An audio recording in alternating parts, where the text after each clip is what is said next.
happen is everybody gathered around outdoor recreation and amenities and planned growth, and no one, I mean, no one sat it down or went over to the housing sign because nobody wants to deal with this. It's just too big of an issue. So my board has made the decision that we'd create a task force to start talking about options. We did. We said there's two things that need to happen. One, we need to have a housing organization. We need to have somebody that's the champion, the center of the storm. And number two, we need to start thinking about first-time home buyers or entry-level housing. I'm not going to use the word affordable because that incites people in some way, shape, or form, but maybe the word attainable, where somebody that's making $17, $18 an hour, working a regular job in Cody, Wyoming, can actually afford to be in a home. And so we've kind of taken those two pieces as something that we want to take charge of. And then last Tuesday at the board meeting, the board authorized me to basically facilitate the development of a housing task force and build an organization that will actually address that. I can't even tell you how impressed I was at the leadership of our organization, because this is one of those things that we'll all turn our back to and go to our own homes, but we won't worry about the other people that are out there. It's not a big departure from economic development, because I think you know that workforce and housing run hand in hand. And if I don't have workforce, I can't do business development, either for those that are here or those that want to be here. And so right now, we're probably 5 years late starting what we're going to start, but you're going to hear a lot more from us related to the development of housing in the community. So in fact, I'm going to invite myself to come have a serious talk with some of that leadership with you about how the housing county could participate in some type of a housing thing, Cody, Powell, Matitsi, because it all matters. So now I'll go to the elephant in the room. You guys got an application from us that had a different number than it's been in the past. And I wanted to tell you why. And you know, it's first because them that ask is them that get. That's the basic premise in my business.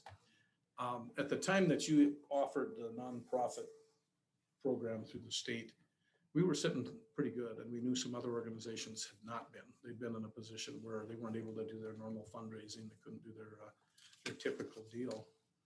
And so we made the conscious decision to just say, we're not going to try to draw from a pool and limit other people. Well, it wasn't too long after that, we started getting phone calls from some of our members who, because of COVID and the things that had happened to them, said, yeah, we used to do this much. We're going to do half that this year. That's happened to the tune of a negative $40,000 in our budget this year. So I'm going to ask you, and I will also be asking the city, to see if there's any opportunity for you to step up a little more. If you can, great. If you can't, I understand that too, because you have the same hit upon you.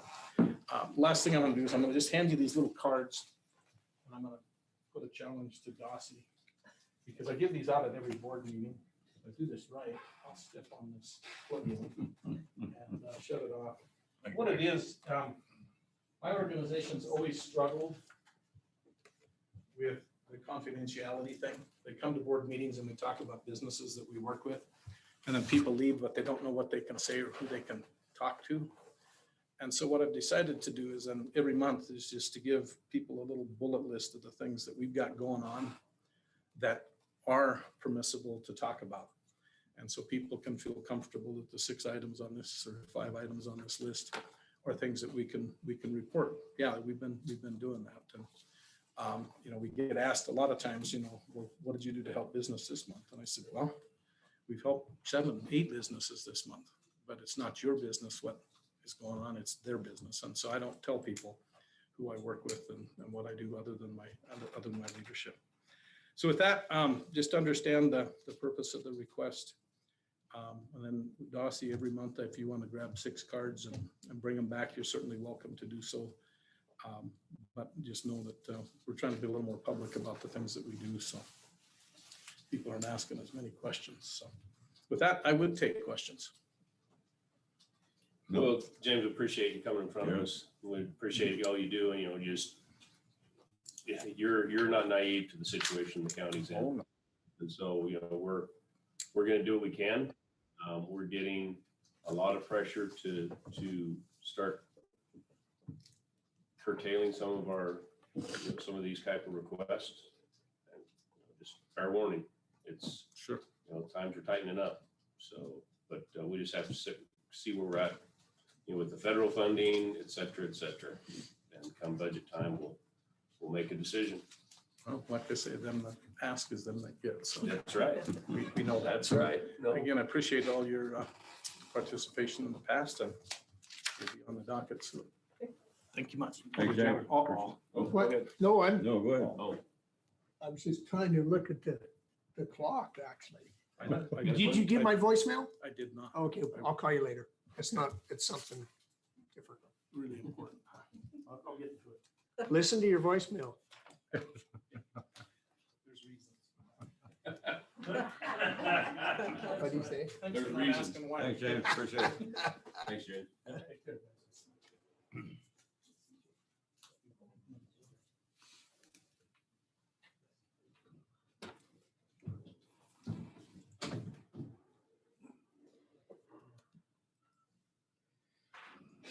Kristen, come on up. Sorry, I wasn't sure if we were doing it like last year when we were waiting to be called or. Well, you just got called. Woo.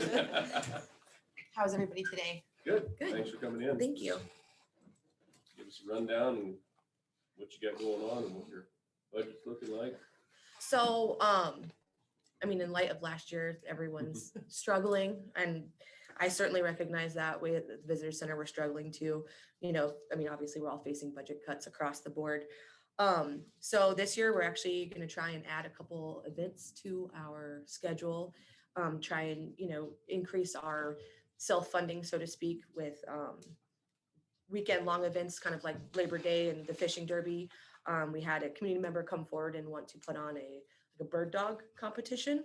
So, and that would be a full weekend event, and we'd run it very much like the fishing derby. So we're hoping that we can at least get it off the ground this year, figure out what we don't really know what we're doing, and then maybe turn it into another one of our long-standing events, and use that to help cover some costs that we've lost from the budget cuts across the board.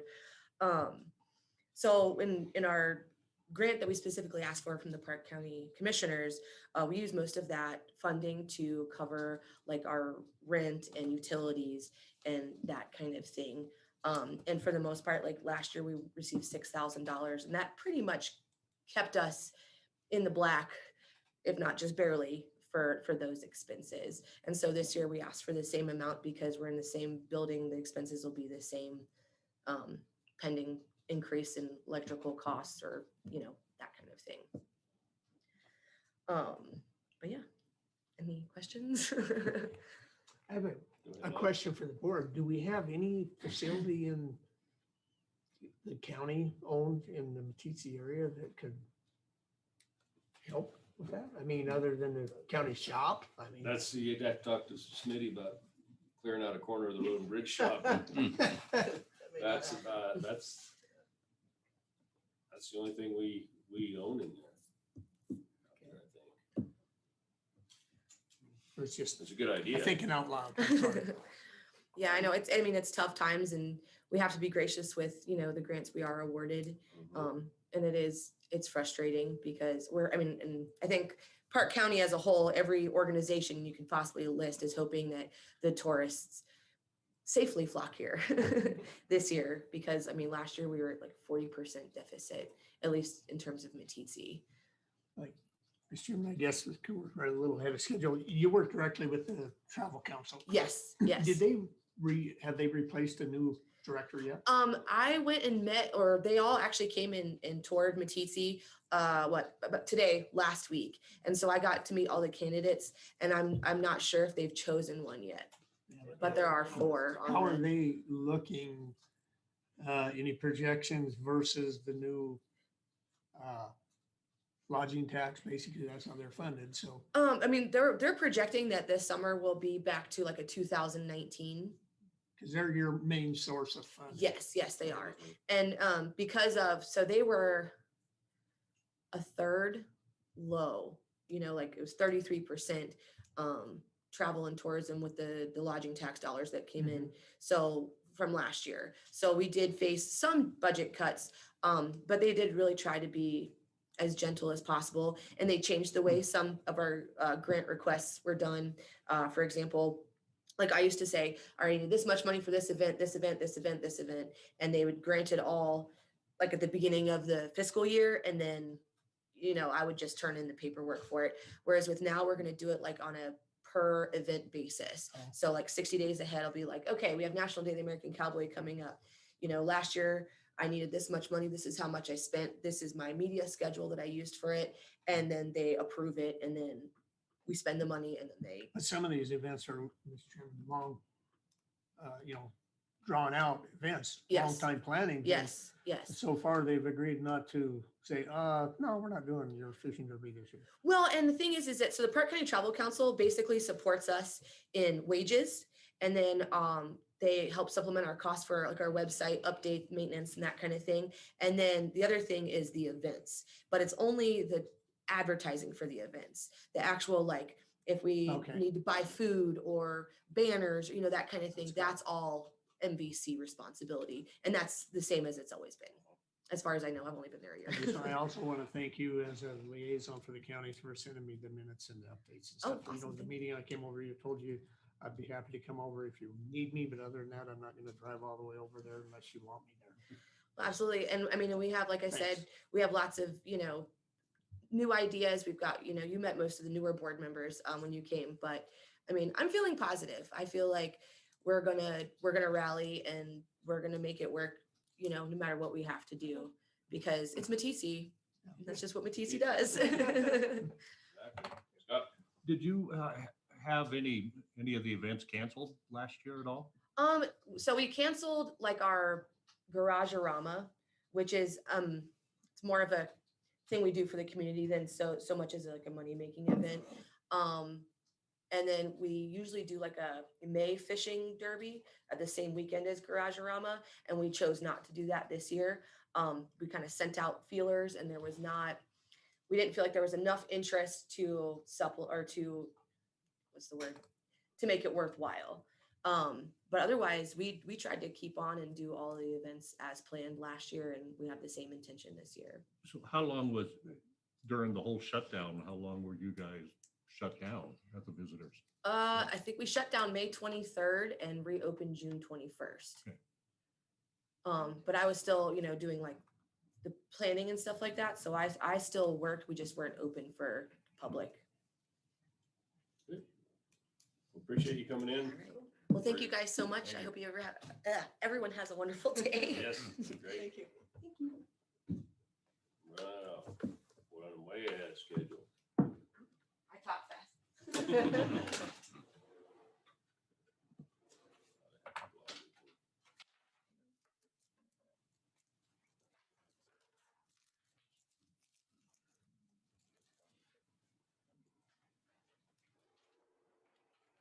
All these mini subdivisions coming in, or any of them dealing with affordable housing at all? Don't think so. The new condo permits up by you, not affordable? You mean the I saw 2 condo building permits for, what's it called? That one up above Copperleaf? Copperleaf. Oh, yeah. Affordable. Affordable. You're working class, yeah, of course, geez. I can't believe the building that's happening in that valley right now. And price of materials is skyrocketing and they're still stocking them up. I know. Absolutely crazy. It's gonna crash. I mean, that material market's it's not gonna stay that way forever. It's gonna be pretty western. Mr. Chairman, are we breaking? Yeah, we're gonna have a break.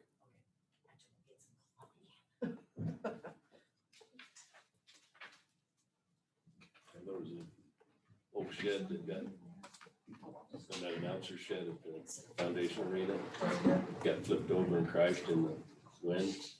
And they were gonna haul it to the landfill. I went and grabbed it and I had my kids tearing it apart yesterday for the lumber in it. Oh, yeah. Because Well, the thing I feel bad about is the people that are buying the homes that, 50% over market, they're gonna have the mortgage on it 2 years from now, wanna move somewhere and try to sell it. It ain't gonna Never happen. Get their money out of it. Yeah. Scary. Yeah. Difficult. Did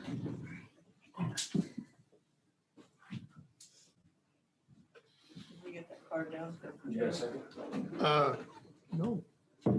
You still got it. Is he done? I don't know, but go ahead, you and Joe, go ahead and sign it. You get back, you can sign it.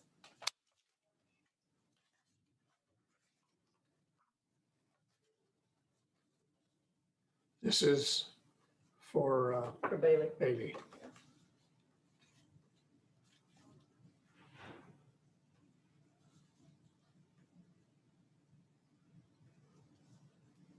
How do you spell congratulations? Tuppy.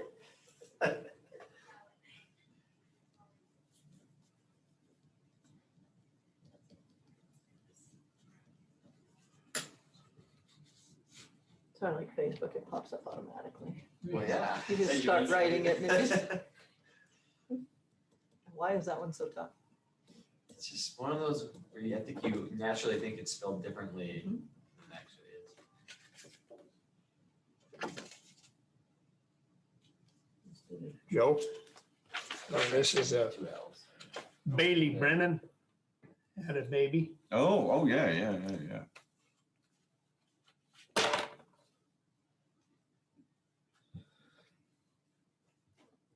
How are you? Good, you? Good. Bailey's our legal counsel with WCCA, so she told the whole state county commissioner stay out of trouble till she got back from maternity leave. We said we I don't think we did. Let me look. without her. Yeah, exactly. Scott Mango, Dossie. Yeah, Lee probably hasn't signed it yet. Send it over. It was, I can't remember her exact due date, but it was Just do the end of May. end of May. Yeah, so it was pretty early because it was born April 20th. So Still A month a little at bit least early. early. I got the email I caught, I don't know if you got all the ones I did, that still in the hospital, but they hope to bring her home this week. But they said doing well, so. But it's amazing, even that little preemie, you can see Bailey face. Can you? Don't you think? Did you look, did you Yeah, I zoom in did on look the at it. picture or look at it?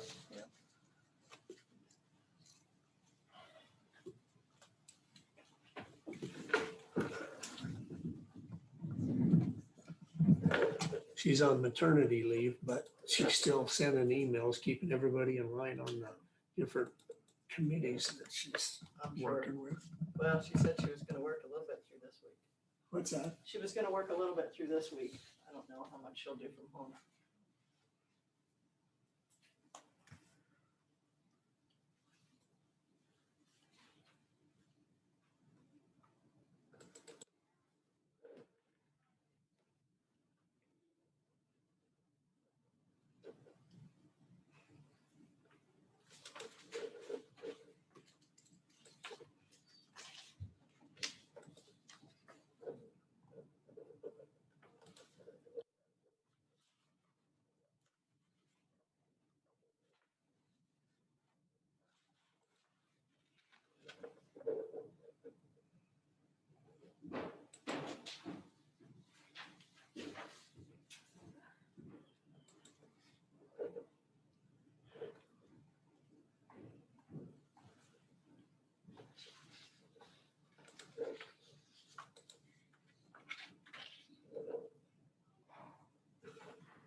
So you're announcing region baseball games too?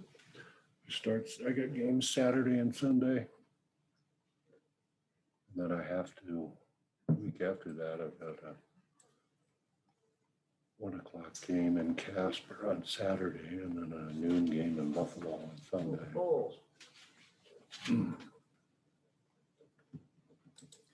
don't have anything while we go to WCCA? What's that? You don't have anything over when? we're No, supposed to that's do it? graduation, so they usually don't have anything that weekend. So it worked out perfect there.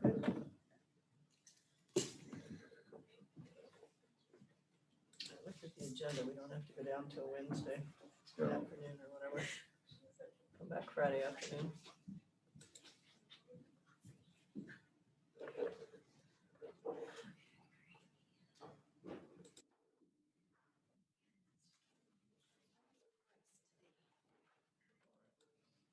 Quiet. You guys look like you're tired.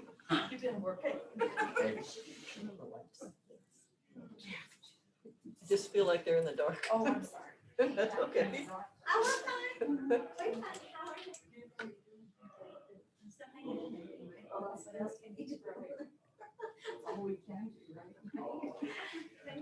Thanks. Sue.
You know, in high school, then I don't like watching grandkids playing golf. Oh, God. Did you watch it on Yeah. Friday? Yeah, I went up to Cody where they, because he was playing for them off up there. Yeah, I went and watched a little bit of it on Friday. Figured the weather was nice. It was not a spectator sport. No, You walk around the whole round. I didn't do the whole thing. No, I did about 6 holes. I just sat on the Still, patio. in that time, 6 months. I sat on the patio. On the deck. I like going there when the results are in. Yeah. Well, the worst part was when I got there, they were supposed to start at 10, but they had a shotgun start. So I drove up right at close to 10. Well, the kids were all dispersed. I'm like, I don't even know where he went. And somebody said, well, just find his coach. And I'm like, I don't even know who his coach is. So it was kind of hard, but he was clear over on 15, I think. He plays with Thermopolis.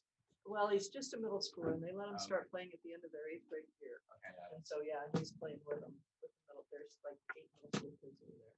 And then he'll play for the high school. Yeah, he loves it. I'm like, you're out of your mind. Well, usually it's snowing and the wind's blowing 30 miles an hour. Then you can really hate So it. it wasn't too bad. It was. No, it chilly was in the nice. morning, But it was good in the afternoon.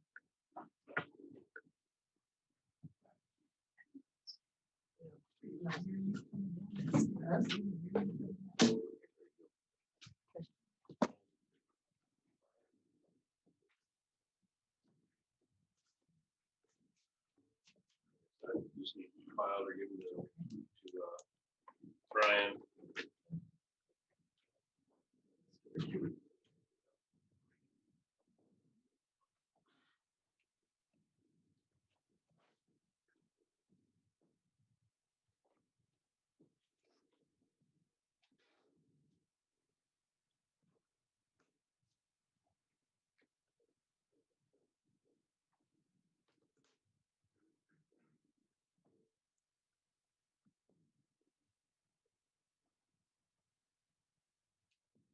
So to give you guys a little update on the congressional tour, we're having some hiccups as to initially the plan was to more or less copy how Nui did it and doing it by helping fund with private partners. And it was brought to our attention through a Utah consultant that helps Utah do this similar thing. And there's an ethics issue that we can may not be able to do. Ask for private donation, funding, even meals or lodging for congressional Bailey's looking, she wrote that we got the rules, there's some gray areas there, but we may be able to still do partial. It has to, I mean, if we invite him here, as long as it's open to the public, everything we do, and there's at least 25 people, it sounds like we may be able to get by with some of that. So anyways, undecided exactly how we're gonna fund it. The idea of basically using private funds, I think the majority of it may not work. So we're looking at from NERPA and also it's gonna be brought up that in Rock Springs. And if you're going, you're not going, Joe, or Lee, I won't be there. and you're not going to Rock Springs, I think I won't, it's I'll just be the out of three of town. us. it's gonna be brought up on to the body, whether the counties want to commit to a number every year. And all 22 counties help kick in to help fund this. We're looking at around 30 to 40,000 a year for this tour. So, you know, to fully fund it, it would be, you know, whatever the hell amount is, quite a bit, you know, over $1,000. But if we did 500, don't we have something in our commissioner budget on resource or something like that? Natural resource. Natural resource stuff. And we, I don't know if we can look at that at budget time, or if that's something we want. And I guess I'd ask you and Lee, if you're not gonna be there, what new voice you want Park County to have on On what? congressional tour. Remember what, I mean, I'm all for it. right, but you want to help fund it as a county of one of the 23 counties, Are you willing to put in a couple $1,000? or not that. Up to a couple. Yeah, thousand? I would. Yeah. Yeah. So we got a couple thousand from Joe. Okay. Sure, I'll just pull it out of my piggy bank tonight. And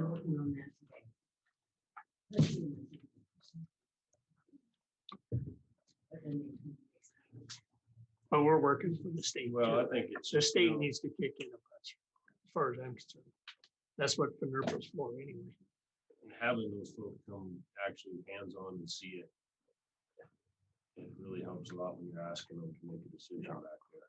I spent a couple hours on the phone yesterday with all of our representatives and senators in the Bighorn Basin, as well as the chairman for Brian.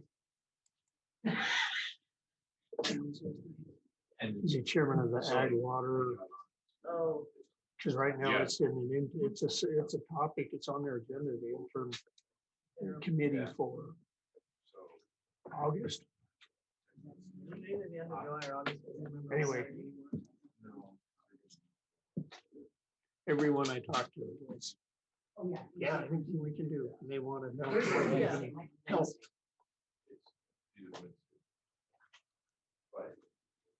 So there you're updated.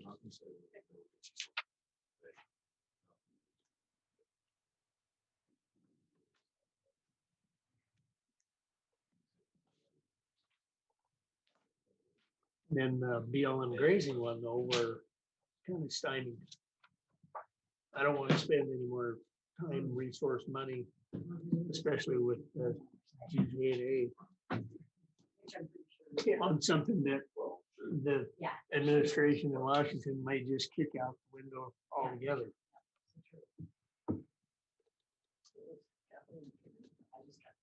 Kowski, yeah.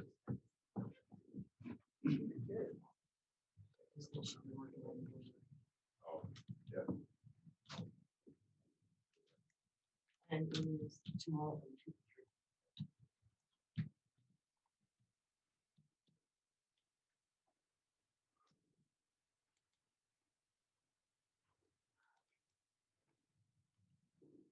We didn't talk about it upstairs, but I'm assuming we can't put it in. Yeah, that was my thought. I don't know. You saw when I'll be in there.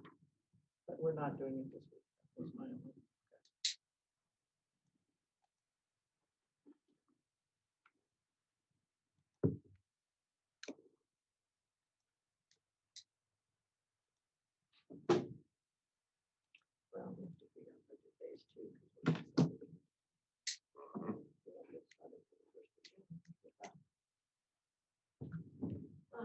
received that email from Tammy Hill. Yeah, I just replied to it. Oh, I would. Already did. She wanted the name of the commissioner that's gonna present the Powell Scholarship. And you answered Commissioner Mangold. Teal. I guess I could put that Commissioner Mangold there.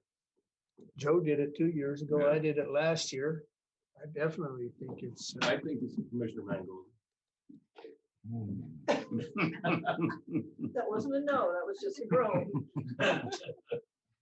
Well, we don't, the thing is, I actually, forgot to mention too, we don't know that there's even one from Powell. No, she just asked if in the case of happening, who would be there? So When's she- their graduation? program. Sunday or Saturday? When is it? Sunday. When is it? May 17th. I had to broadcast it last year. They had to have a parking lot. Oh, yeah, that's right. All I the kids remember had to that. listen in their cars and when their time was to come up to avoid COVID. And then as soon as it was all over, they're all hugging. Well, they did the NWC awards thing virtual. Yeah. Just last week. Mhm.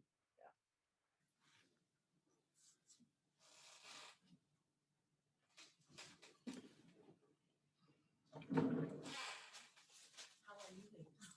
Good, how are you? Oh, we got a 3-year Tammy quitting her job. She what? She's quitting her job. Oh, Tammy. she can live off you now, is she? No, she got, she put in, applied for a new one and got it. Which Oh. one? Actually, same freaking school. Which? Sue Skalski is retiring. Oh, is she gonna? Okay. Some kid, she's the head secretary. Mhm. So they opened She's it been there a to long internal people first and Tammy applied and they offered it to her. So next year she'll be in that position. So is that still, is that gonna be an 11-month or is it still 9? It's by day, but basically it comes out to about 11. 11 months? Yeah. I know there's different levels, the 9, Yeah. 11 and And 12. Tammy's like 195 days and Sue's 210 or 205 or something, 250, I don't remember. It ends up being no pay raise or anything, but more, same hours, but more days. She has to go a week longer and come back a week earlier, which really screws up Alaska. I was gonna say that might jump into your Alaska trip. Not mine. Might screw up her Alaska trip.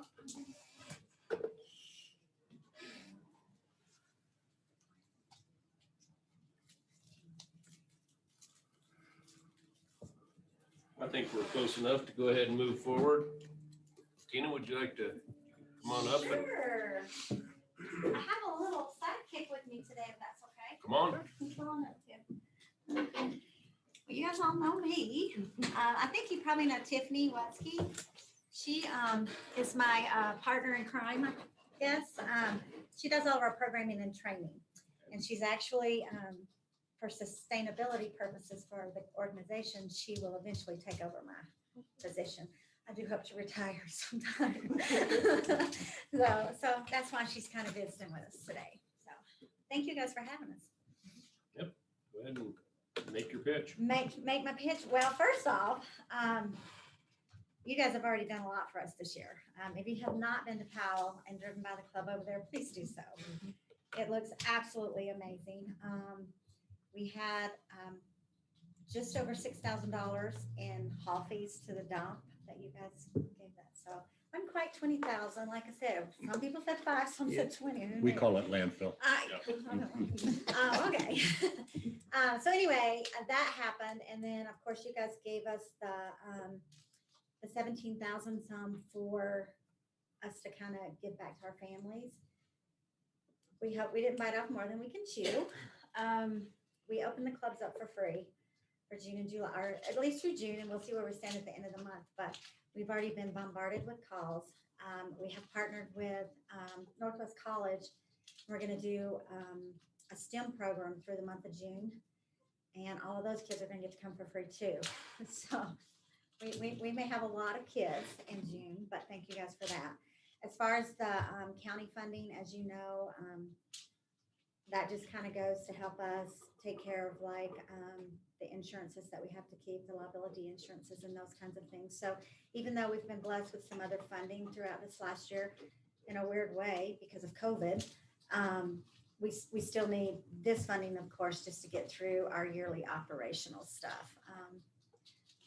Mr. Riley, I think you guys may know, had left us some money, and we have that invested with the Northwest College Foundation. Also, that's a nice little nest egg to ensure that we're going to be here down the road, but we're not dipping into that money. So we still do need all the monies that come in just for our operations. So that's kind of where we are. And I'd love questions. Mr. Chairman, what were the stipulations on the foundation, the money that Victor put in? So, as you guys know, we have a $1 million endowment there that Mr. Bill Price set up years ago, but we don't own that principal. The way that was set up is we just get the growth payments on that money. So I talked with Shelby Wetzel, who's over that. She's been awesome to us over the years. And asked how we could invest that and include it with that. So she set up what they called a quasi endowment. So it's all in with those funds. So it kind of helps that growth payment be a little bit larger, and then we just throw it out each quarter based on the growth. Did that answer your question? During the summertime, are you going to take advantage? Does the hospital having their free lunch program again for the kids? Actually, it's the school. Oh, the school. Okay. Yes, we partnered with the school the last 2 years, right?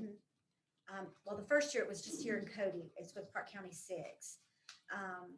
And then last year, Jen wanted to do it with both clubs.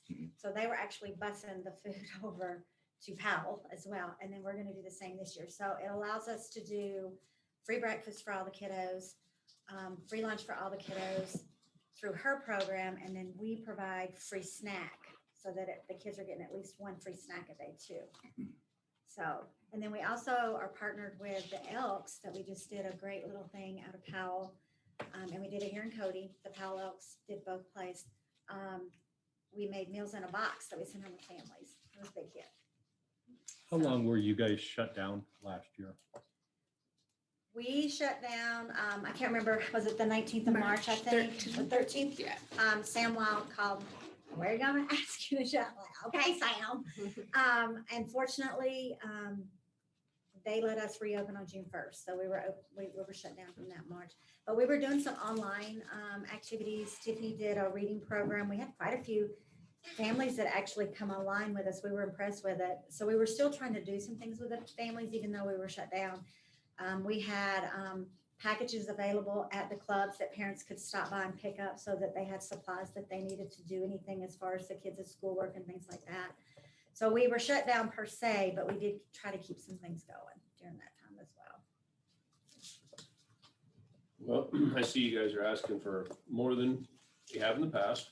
The 25, well, we've always asked for 25. I We always just don't ask get it. More than what you've received. Yes, more than what we received. But, you know, and we're just wanting to visit with everyone before budget time comes and make our decision on the special funding requests.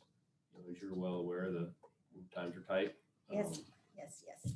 And although I think that, I speaking for myself, I think I'm gonna lean more towards things that are gonna be helping the folks in need when it Right. comes to special funding requests. But Right. we appreciate everything you're doing. We do.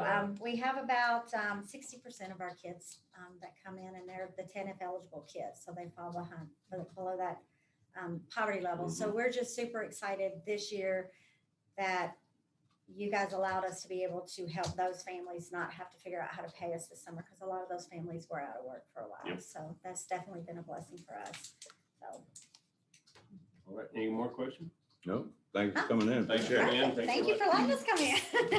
You guys are awesome to us always, and we will be happy and respect whatever you guys have to decide for sure. So thanks so much. Have a great day. Good morning, Lisa. You ready? Come on. How come I'm the one? Oh, Darcy has one. Because you guys were using them. How are you today, Lisa? Good, how are you? Good, I brought some handouts.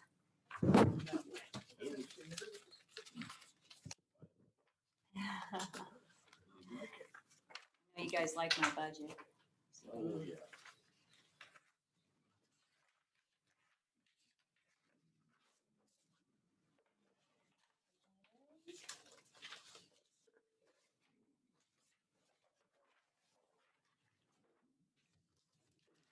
well, thank you for having me here again. Appreciate it.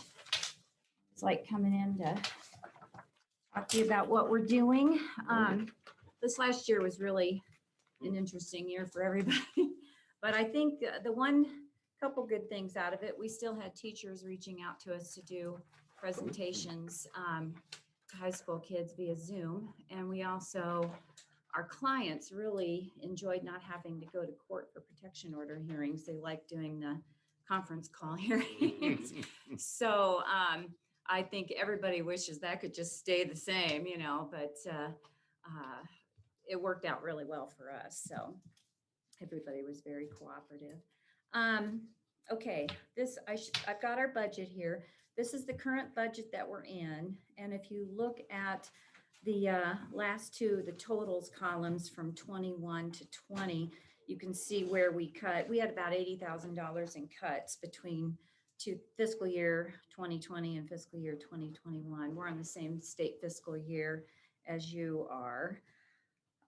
So we had to do some cutting, and it was mainly out of salaries and benefits, so that where all those cuts came from. And then under one of the columns in a little bit towards the end on the second page, you'll see it says miscellaneous grants. And that's where we had to dig into some of our carryover, and if I were able to find any miscellaneous grants, which fortunately I was able to find. What we've done is I'm requesting the same 10,000 that I got this year. That's still down from, we were receiving 12,257 in 2020, but for 2021 it went to 10, and I'm still requesting the 10,000 for that. We still have, I wanted to explain, because I know, Scott, you're new to this board. What we do at Crisis Intervention is all of these grants and most all of these funding streams are on a 100% reimbursable basis. So start July 1st, we photocopy all of our bills and all of our receipts, and we scan them and upload them to a program called IntelliGrants. And the Division of Victim Services, who oversees our agency, they're in the Wyoming Attorney General's office. And they look at all of those bills. They look at my grant to make sure that we're spending every funding stream according to how the grant was written for all of those funding streams. And then we wait 1 to 2 months to get reimbursed. And a lot of these are federal funds. So if there's like a federal government shutdown, that can cause delays in us getting reimbursed with this funding. So over the years, it's been my goal to have at least 6 months in carryover. We reached that goal in 2019. So we're continuing that. We spend about $35,000 a month at Crisis Intervention on everything that you see here. And so we have around $207,000 in our checking account, just sitting there as carryover. And then in addition to that, we have $192,568 in our investment accounts. However, that money, 105 of it is earmarked and restricted funds for an eventual shelter for Cody. And then that leaves $87,568 in, say, ready cash. And we consider that our rainy day account. So I wanted to just kind of explain that to you. But every single one of I've got these huge 3-ring binders every year. Every single funding stream has its own page in that book every month, so that we can prove to anybody that we're not supplanting, that we're not misappropriating funds. We're spending every line item according to every single grant and every single funding stream. So it's quite a lot of work. Lisa, Yes. Do you have any grants that are matching fund grants? Your money. So maybe- Oh yeah, the Violence, the Victims of Crime Act, the VOCA grant requires that they say it's a 20% match, but the way the 20% match, but the way the feds do the math, it actually ends up being 25% that you're having to match. So yeah, we have to match our VOCA grant. So this year, that was 35,000. Well, that's just something I'd like to bring it up, bring Yes. everybody's attention because, Mhm. if we don't give you $5,000, that doesn't mean you're down $5,000. That could mean you're down, what that 5,000 would generate in matching. Right, so exactly. Yeah, we definitely use your funds for matching for that federal grant for VOCA. Same as the victim witness office does, because they're under, your victim witness coordinator is under the same thing that we are. The Division of Victim Services by statute was set up as a regulatory agency over our programs, all the programs that they fund. They fund CASA, they fund crisis intervention, they fund victim witness. They fund a lot of various things around the state, some sexual assault nurse examiner programs in hospitals and just some various things, but they are a regulatory agency over us. So they're the reason that we have a page for every single grant in our financial reports. And then if you look at our 5-year fundraising history, I gave that to you too. We do a golf tournament, we do our craft fair. The board sends out a letter at Christmas just soliciting donations, and then we just get donations in the mail. And you can see for 2020, we were down by about 20 grand. The craft fair, we did not have the craft fair, but when people heard that we weren't having our craft fair, we got some donations for that. And so I put it into the craft fair because people were writing me specifically saying, this is because you can't have your craft fair. So I didn't put it under donations, I put it in craft fair. So we made about the same as we always do on the craft fair, which was really cool. And we've, the golf tournament has gone down over the years, but then we decided to switch it to Powell. And so now it was new in Powell in 2019, and then 2020, the Powell people were thrilled to have something to go to in the middle of COVID. So, and it was outdoors and we could do it. So that really made a lot of money. And I'm hoping we do that well this summer. We're not scheduled until June of this year. So that's why I've got 2021 down below. This is where we are so far. We'll see how much we make on the golf tournament. But even if we make 11,500, we're still going to be, that little bit over that 40 mark. So we're definitely on a downward trend. And, I want to put more money if I can at some point into advertising. So I hear a lot of various agencies and nonprofits and groups advertising on the radio and on the newspaper. And I keep thinking I need to do that because maybe it would get more donations in the door. I just haven't done it because I haven't had the budget for it. Be able to hit it on the radio. Yeah. As soon as I said that, I'm like, I know somebody who works in radio. So let's see. I was just kind of covering the questions that you had last year. Oh, and my, because I made notes. My board, this year on my board, I have Kim Jacobs. She's the administrative assistant to Doug McMillan at the Cody. I keep wanting to say West Park Hospital, Cody Regional Health. Chuck Baker, our chief of police, is still our treasurer of our board, but I'm thinking that we're going to have our retreat May 14th, and that's when it's our annual meeting, and we'll have election of officers. I have a feeling he's going to be chair. Alice Woodward from retired Woodward Tractor is our secretary. Roy Eckert, chief of police in Powell, is on the board. Beth Blatt from Heart Mountain Academy, principal, she's on our board. Annalee Avery, she's the foundation director for Cody Regional Health, and she's a fundraiser, so we wanted her on the board. And then Carrie Steckler, also of Cody Regional Health, she's the director of health information management, so computer savvy and all of that. So we try to keep a well-rounded board, and we still highly value our collaboration with Park County Sheriff's Department. Those guys are great. They call us when they need us, and we'll meet them anywhere in the county. And we're just, we're still trying to maintain 2 separate on-call calendars, one for Cody and one for Powell. We have one crisis line, but when you call our crisis line, you get our answering service and they'll ask where you're located. And then our answering service will decide if they're going to call the person on call in Cody or the person on call in Powell. Same way with dispatch. And then for the hospitals, we just send Powell the Powell one and Cody the Cody one. So that way they can just, they don't have to go through our crisis line. They can just contact whoever's on call directly. So anyways, I don't know, does anybody have any questions? Just how was last year? It was funny because a lot of programs around the state, because we were having weekly meetings with each other. There's 24 of us, one in every county and one on the reservation, and all private nonprofits, separate boards and all of that.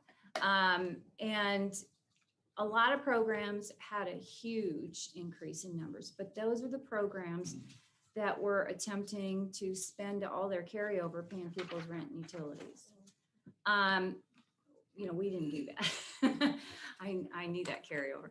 And we would send people to church. We got a lot of calls in the crisis line for people needing rent and utility money because our name is crisis intervention. It wasn't necessarily domestic violence or sexual assault. It was just people needing money. So we were sending them to churches and Yellowstone Country Assistance Network and wherever, DFS, and, making lots of referrals. Our clients, our regular clients stayed the same with us. New clients really slowed down until April, May, as things started opening up a little bit more. Then we started getting more calls, but the shelter went almost completely dark because nobody wanted to live in a communal housing situation during COVID. So they were just not leaving or making other arrangements if they could. So it was just a really weird year. I don't think our stats did not go up, but they did not go down. And I just think it's because we just do things a little differently than some of the other programs around the state. So that's pretty much how it was. I can tell you we had so far this year from July to April, we've had 313 clients. Now that's 144 adults with 169 children. And we have sheltered six families for 46 days. We've transported 85 families to where, job interviews or grocery shopping or whatever they might need from the shelter, or to legal appointments or court. And then we've done 62 supervised visits, because we have a supervised visitation and custody exchange program. And then that's with our protection orders. So we mainly do those visits with our clients for protection orders. CASA does supervised visits with child abuse neglect cases from DFS. So we're doing mainly civil stuff. And then we did, so far this fiscal year, we've done 17 family violence protection orders and 7 stalking protection orders. So we're still, that's pretty on par with where we usually are every year. So anyways, I don't know if you have any other questions. Other questions? No. Glad you came by. Yeah, thank you very much. I appreciate your You support. heard my spiel before with the one in front of you, Yeah. but, again, I'm leaning more towards making sure that the folks that help and folks in need out there are gonna be kept as whole as possible.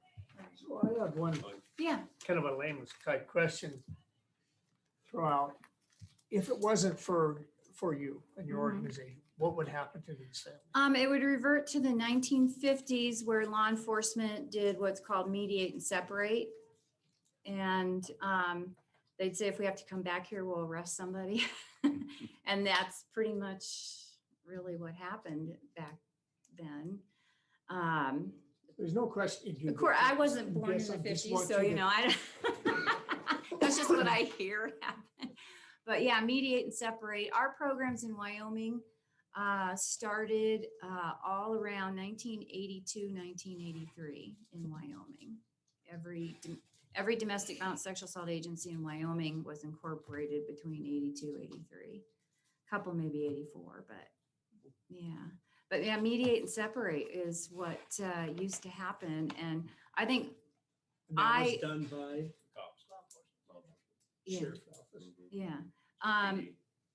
Yeah. And, now when I always am really gratified at the look of relief on an officer's face when I show up, because they can hand off this to us, and then they can get back to, we're dealing with criminal and their paperwork and getting back out on the street to protect and serve. So they're just hugely relieved. Where I'm going with this, if I could, Mr. Chair, Yeah, is sure. basically, because we're at the schedule, it may not be a full-time person for our sheriff's office, Mhm. but it would at least be a part-time, and for $10,000 that we choose to go, we're well saving that Yeah. and Yeah. more on the service they Yeah. Oh, thank provide. you. Yes, I I'm trying to appreciate that. support you here. Thank you.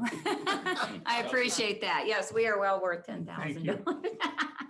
You just had one on your Cody shelter that you're looking at, and I know you've been saving for years. We've had this discussion. Yeah. What do you need? I need $500,000 Well, yeah, probably. but- I would like at least 3,000 square foot building. That is, I need 1 or 3 bedrooms with a kitchen. And then in the front, I'd like 3 offices and a meeting room, training meeting room, and also then a playroom that could double as supervised visitation and custody exchange room, so that we could have support group meetings in Cody, so that we could do supervised visits in Cody, so that we could have shelter people in Cody and have office staff in Cody, and it all has to be ADA compliant. So I basically need like a 6-bedroom house, that's ADA compliant. So with what you're after, do you have the location for this, and you're just looking for the funding to build? Oh, or you- every time I see a location, it sells. I mean, that's what happened when we were applying for that community development block grant back in the day. There was the first time you guys sponsored me to, apply for that grant. The grant wasn't good enough, so we had to go back to the drawing board and do it again. So we did it again, and the second time we did it, they were going to give us the money, but the property that the grant was written for sold, and that grant is property specific, so we had to withdraw the grant. So I wrote it a third time. You guys sponsored again, and we had another location, and the same grant that was a good grant, and the $105,000, it's still sitting in my accounts.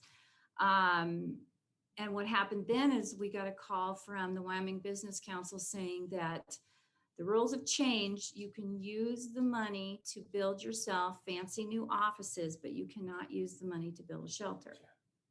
And so I'm like, well, that would be a public relations nightmare for me to tell, well, Cody, thanks for your money, but I spend it on new offices for myself, and that's what happened in Moreland. And the director quit, and the new director came over, and she walked into just a political nightmare, because everybody, the community was mad because they got new offices, but no shelter.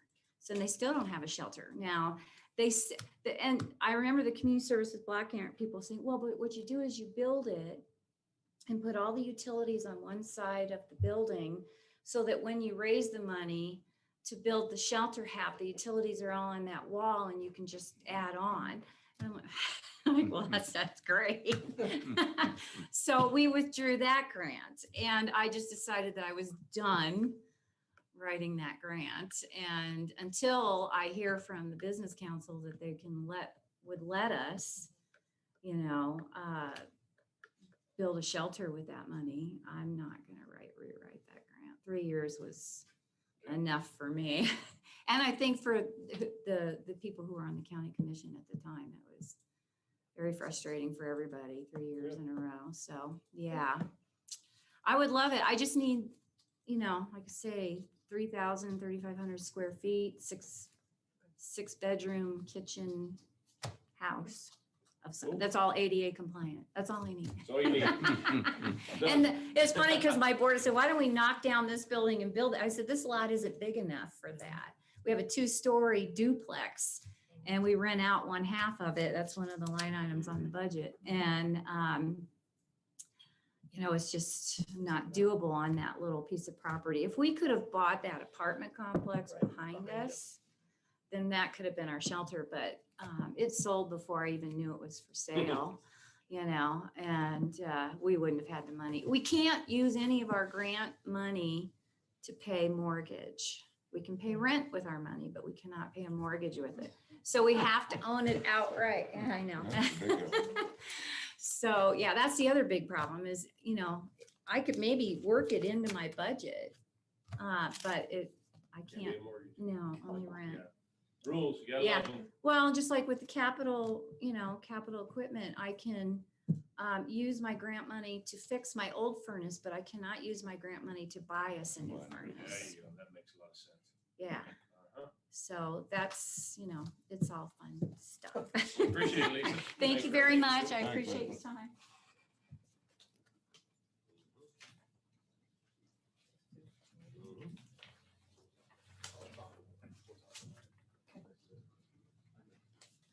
Okay.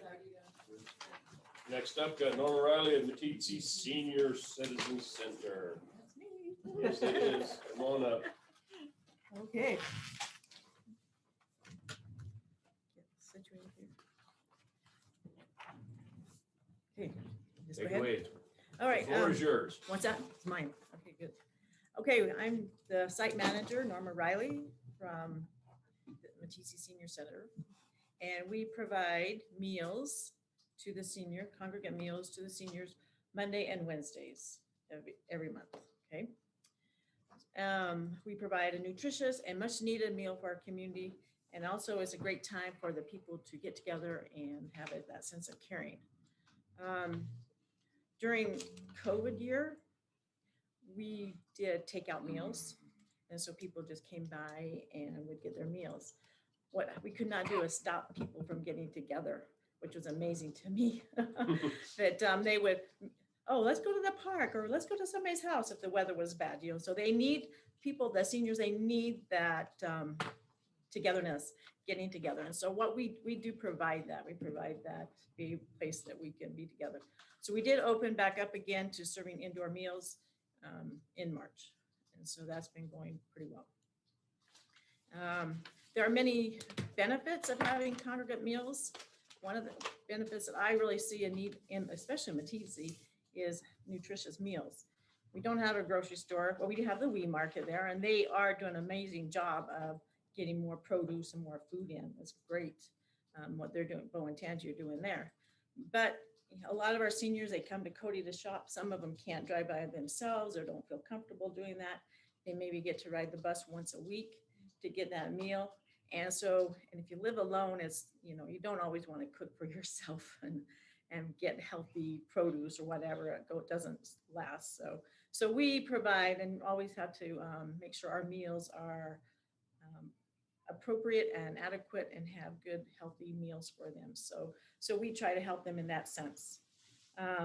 Meeting together with the senior center also gives people a sense of community, a sense of purpose when they can get together and meet together with each other.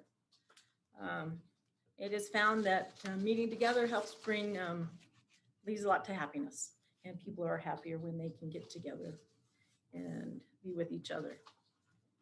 So on our income and our budget, what we've asked for is $10,000. I think that's what we've been given in the last few years. We have a very easy little budget. We don't have a lot of expenses. We get our money from in-house meals. I put together, I don't know if this would be easy for you guys to see this. I did put together this kind of a little flow sheet. I know it's in a budget. I don't know if this would be helpful if I pass this out to you.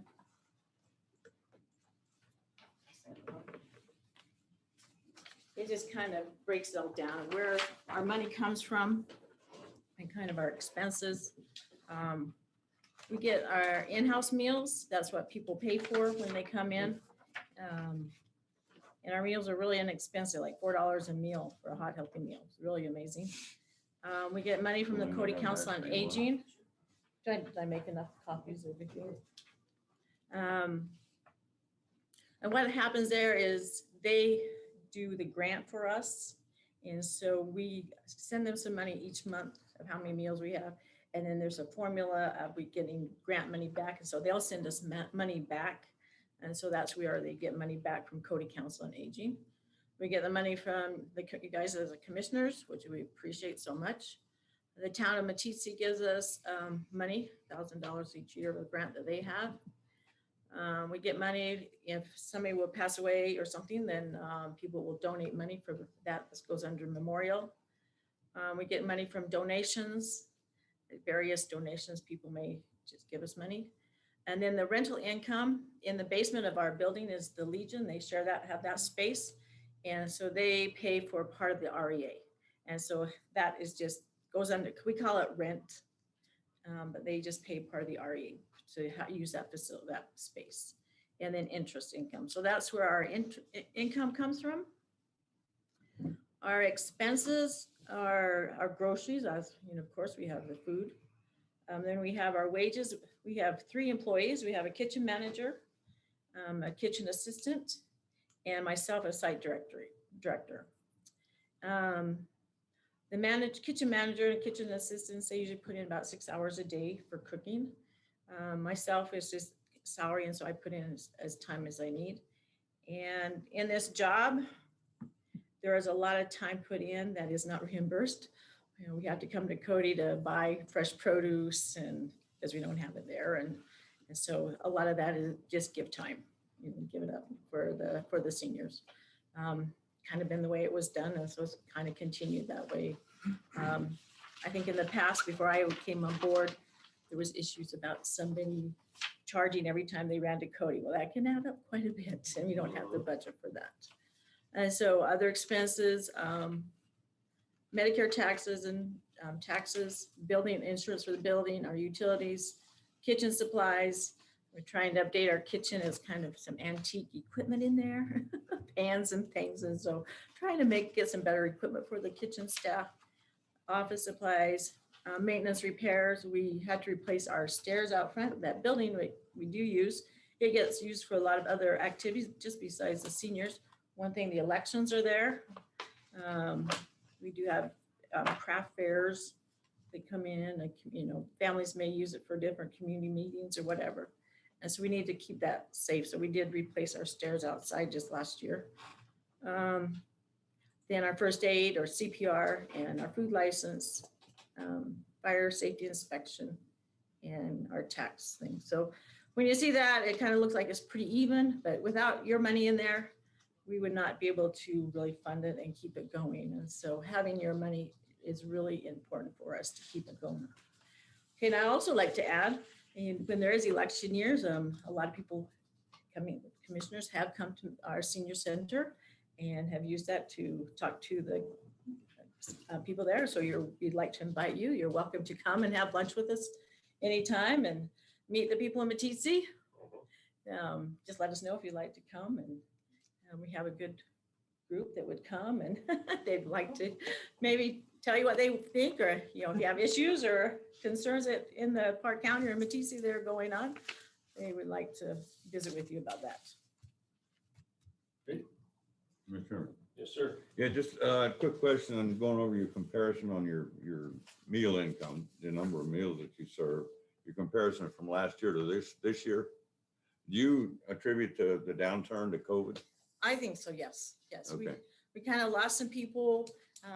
Some people moved away. Some people didn't want to come out. You know, we were just doing the come by and pick up your meal. And some people, oh, that's too much of a hassle. I just don't want to go out and get the meal. Well, since things have started to loosen up and April and May, have you seen We've seen an increase, yes. Okay. We've seen more people coming out and stuff, yeah. okay. And so, yeah, so that's been positive. So hopefully that will continue and stuff. And another thing, last week, some guy came by and goes, there's a guy in the community living in the motel. He just got out of the hospital. He's really in bad shape. He needs a meal. Well, we were open, so we were able to provide him a meal. He didn't have anything to eat, so there's those situations.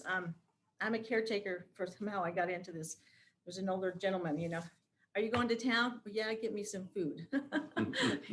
What do you have for lunch? I have mashed potatoes. If you have mashed potatoes, I'll eat them, And so we do have a lot of, older people, older men, that use our services or use that, and they need that. They need to have that food available for them to get out. And just one other follow-up question. Do you actually keep track of the number of clients that you serve on a month-to-month basis? We do. Do you? We do, yeah. I do have that. Can you do you have any idea how many that would be? Let's see, in April, we're probably 150, 160 meals really? in Okay. April. With that, yeah. And so, and it varies, like I say, the number of months Sure. and stuff, but I think it's gonna, and I'm thinking it's gonna pick up with people coming back more and stuff. Okay. Thank you. Any other questions? Any other questions? Norma, we sure appreciate it. Okay, We'll let you know come budget time, but we've definitely seen that organizations out there that are helping out folks have been really hit pretty hard. yeah. So Yeah. hopefully But we can keep you continue help- on and. help keep you whole. All right, thank Thank you you. very much.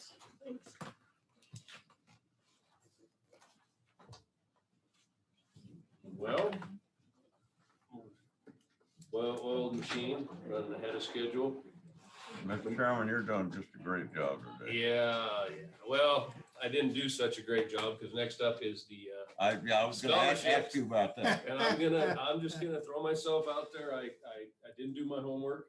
I got started on it and got sidetracked, and so the scholarship tally sheet was done with, by the other 4 commissioners, and who, I trust their judgment 100%. So we've got a tally sheet in front of us, and if everyone's good, anyone want to add any comments on the scholarships? Mr. Chairman, I got one question to ask. We've done it both ways. A couple of years we did it. We gave out 3 scholarships. We gave 1 to Powell, 1 to Cody, and 1 to McKeesey. And I think last year it was countywide. So just asking kind of what the pleasure of the board is. Question I have is, do we give 3 then? Yeah. With one and have one One's a backup. alternate? One's And an that's why alternate. we're listed here on Yeah, SharePoint Yes, as 4. Yes. So I like that. How I vet them and score them, I try to do that myself, but I know everybody has their own way of doing that. And looking at it, we have 1 Matisse and 2 Cody, and 3 and Right. 4 could be switched places. There were 1 point apart. As far as scoring purposes, that way we could cover all 3 municipalities. But would be my suggestion, but I'm open for, I would be Discussion. agreeable to that. Maybe the chair might have to break a tie. I might have to break a tie. Yeah, I don't know. So you understand where Commissioner Teal's going with this? And I think it makes sense. So we're gonna switch, so I need, Switch 3 and 4. yeah, switch 3 and 4. I need to zoom it or put my glasses on, one of the 2. And the renewal is automatic, basically. Yeah, Because okay, he applied. so that doesn't count in the 3. And that email gets sent to all 3, but not all of them reapply for renewal. Okay. so. Yeah. would you like to make that motion? No, I was gonna ask you if you wanted to. Since it was your idea. Well, just, if you make the motion, just to make it not just switch, Specific. but just to apply the, Mr. Chairman, I'd like to make a motion to award 3 scholarships. 1 to Hadley Abar Abar. of Abar. Matisse, Abar. 1 to Logan Schutzman of Cody, and to Madeline Horton of Wait, Powell. It's Carter Schootsman. Yep, What's that? it's Carter Schutzman, Carter Schutzman. The one down from where you were. one down from Logan. Just talking. They're actually Number 19 instead of number 8. Under 2. He scored the highest. Where the 2 is, comes across to Carter. It's Number Carter, 19. it's not Logan. I'm going 1, One. Yeah. 2. Yeah, two, I know, but you said, what you did is you said Logan Schutzman, and it's not, it's Carter. Carter Schutzman. Oh, on the number 2. Yeah, Okay, two. I apologize. Okay, Yeah. correct. Are you good, Colleen? Okay, and then number 3 to Powell, Madeline Horton. I thought you were talking about Madeline. Yeah, Madeline Horton. Okay. And then as The backup. alternate would be Emma Cook. There you go. I'll second that. Good job. Okay, moved and seconded. Further discussion? All those in favor? Aye. Hi. Opposed? Good work. Do we need a motion on the renewal or not? Motion do it? On the renewal, On the renewal? because it wasn't included, go, someone needs to make. I would move that we also approve the renewal Yeah. scholarship for Mason Morager. Mason Morager. Second. Moved and seconded. Further discussion? All those in favor? Aye. Hi. Motion carries. Thank you. I gotta tell you, this is a real bummer. I was trying to do this, electronically. Spent half a day reading all of the application and everything. Made my picks. I got into the spreadsheet and I figured out how I could edit it. I got all that, punched in all my numbers, Lost it. and it went poof, it's gone. Yep. So the only have to say, thank God I wrote it all down. I came in here yesterday and had Susan put it in. I have to admit, I had help. Wonder I'm not scoring, did that on my own, but in order to send it Yeah, in you were the first. electronically, there's no way I could have done it. It didn't work. It just gone. Okay, full disclosure, Susan just handed me the form and I filled it in. There's back to her. Thanks, Susan. It was handy though, Colleen, to have it electronic, I felt. It was. Oh, yeah. But in order to return my vote, I was way over my head. Okay. Yeah, Lee, when I was in yesterday, Susan asked me, she said, well, is Lee in town? And I said, yeah, I saw him Saturday. She said, well, he hadn't filled this out I yet. just completely, like I said, I started looking at them when they first came out, and Oh, I like to say the dog ate it, but it's electronic, so. Yeah. It's a one tough dog. Tough dog. Eating electronic. Mhm. In my case, it's just a computer ate it about half the time. I don't know where it went. Yeah, I'll use that as an excuse.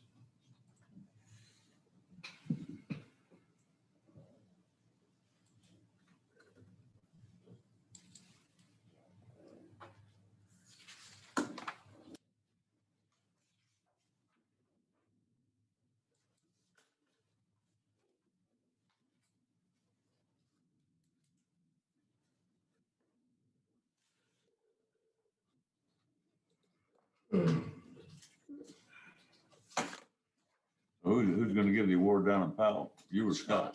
Scott? I could do it. As long as you're I was thinking about, oh, where's my baseball? Well, that's a Monday night, isn't it? 17, Yeah. yeah. Yeah, I don't do anything on Monday night. If something comes up, let me know, but When's Cody's? they used to have a dinner. Either that night or the Yeah. next They're or not- the other. They're not doing that this year, Too much COVID. I guess. Well, Or Joe? yeah, they couldn't get a, You wanna do it? it doesn't Isn't it that- fall under their variance, Didn't she go by Maddie though? She Maddie. I think. I mean, oh, you can ask Tammy will be there. Okay.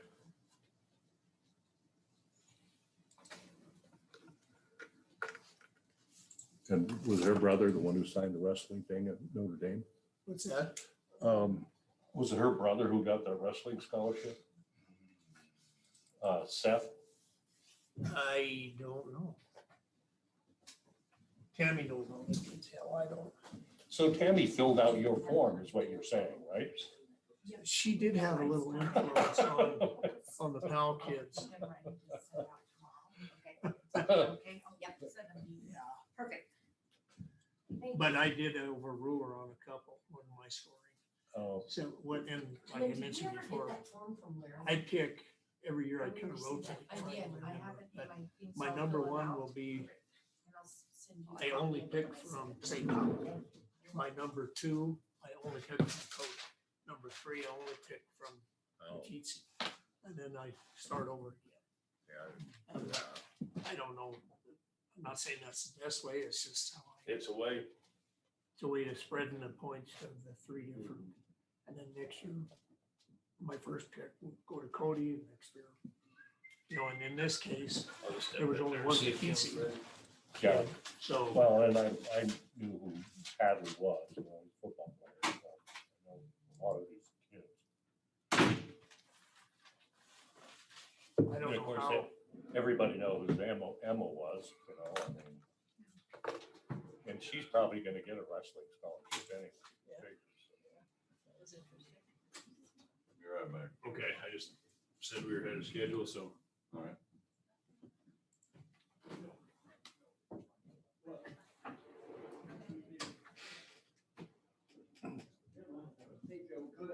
personally, I look at their GPA, but I don't put a lot of weight on it. Not always. And I look at all their, As to what did you do? Not just public service. I forgot my way. Usually. well, every usually one I of them write had down public everything. service in it. That Yeah. and Well, also okay, then your, it'll cost you. Yeah, it would cost me. I'm not sure what I want to do. Yeah. Well, They go to and the bottom, if they specifically say I want to do. Oh, no, there's driving that. And the- Whenever I do them, that's kind of how I judge them. the one who wanted to go into philosophy too, I Yeah, that cut was that one interesting. out. Okay, good. Thank you so much. Well, we were ready for you, but then Commissioner Tilden ducked out, so. So we're here just in time. Yes.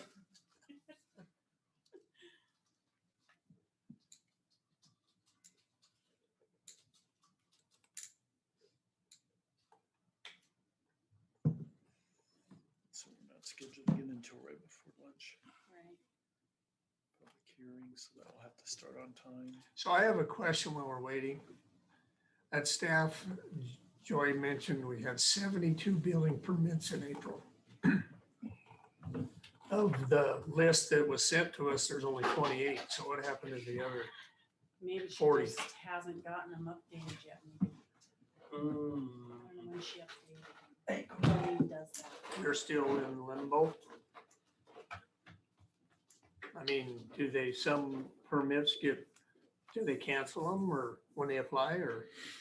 No. No. They all So should next month be we should issued. see over 40. Yeah, I mean, I just don't know if Jolene just hasn't got it updated at the Yeah. end of the month yet for you. I would think so. Well, and I don't know if she submitted building permits that we've received or permits that have been approved. Right. Jolene's remember? list was supposedly ones that were approved, but there were 72 Application. Yeah, Applicants. application was like 25 or 26 approved, 28. 28. was it? 28 approved so Yeah. far. But out of 72, there's 40 out there. Still waiting to be approved, But there I don't were- it know. sounds like. It sounds like that's just, if they were given Yeah. an application number, but not a permit number yet. Those numbers would be different. Well, I got, while we're speaking of that, just a quick question. Has Game and Fish got their permit for their building? Working on it. Oh, it hadn't been issued yet? Have to call and talk to them. Permits. You're I'm just just, they're curious. just farming right now. Yeah. Obviously. Digging ditches. Digging ditches, that's. All right, well, They're moving on a lot of dirt. Farming. Yeah, they are. up next, we've got our county planning director, Kim Dillon, Umflett Minor Subdivision, partial vacation. All right. Thank you, Mr. Chairman. So this is amended plat and partial vacation for the Umflett minor subdivision 24. It was 3 lots.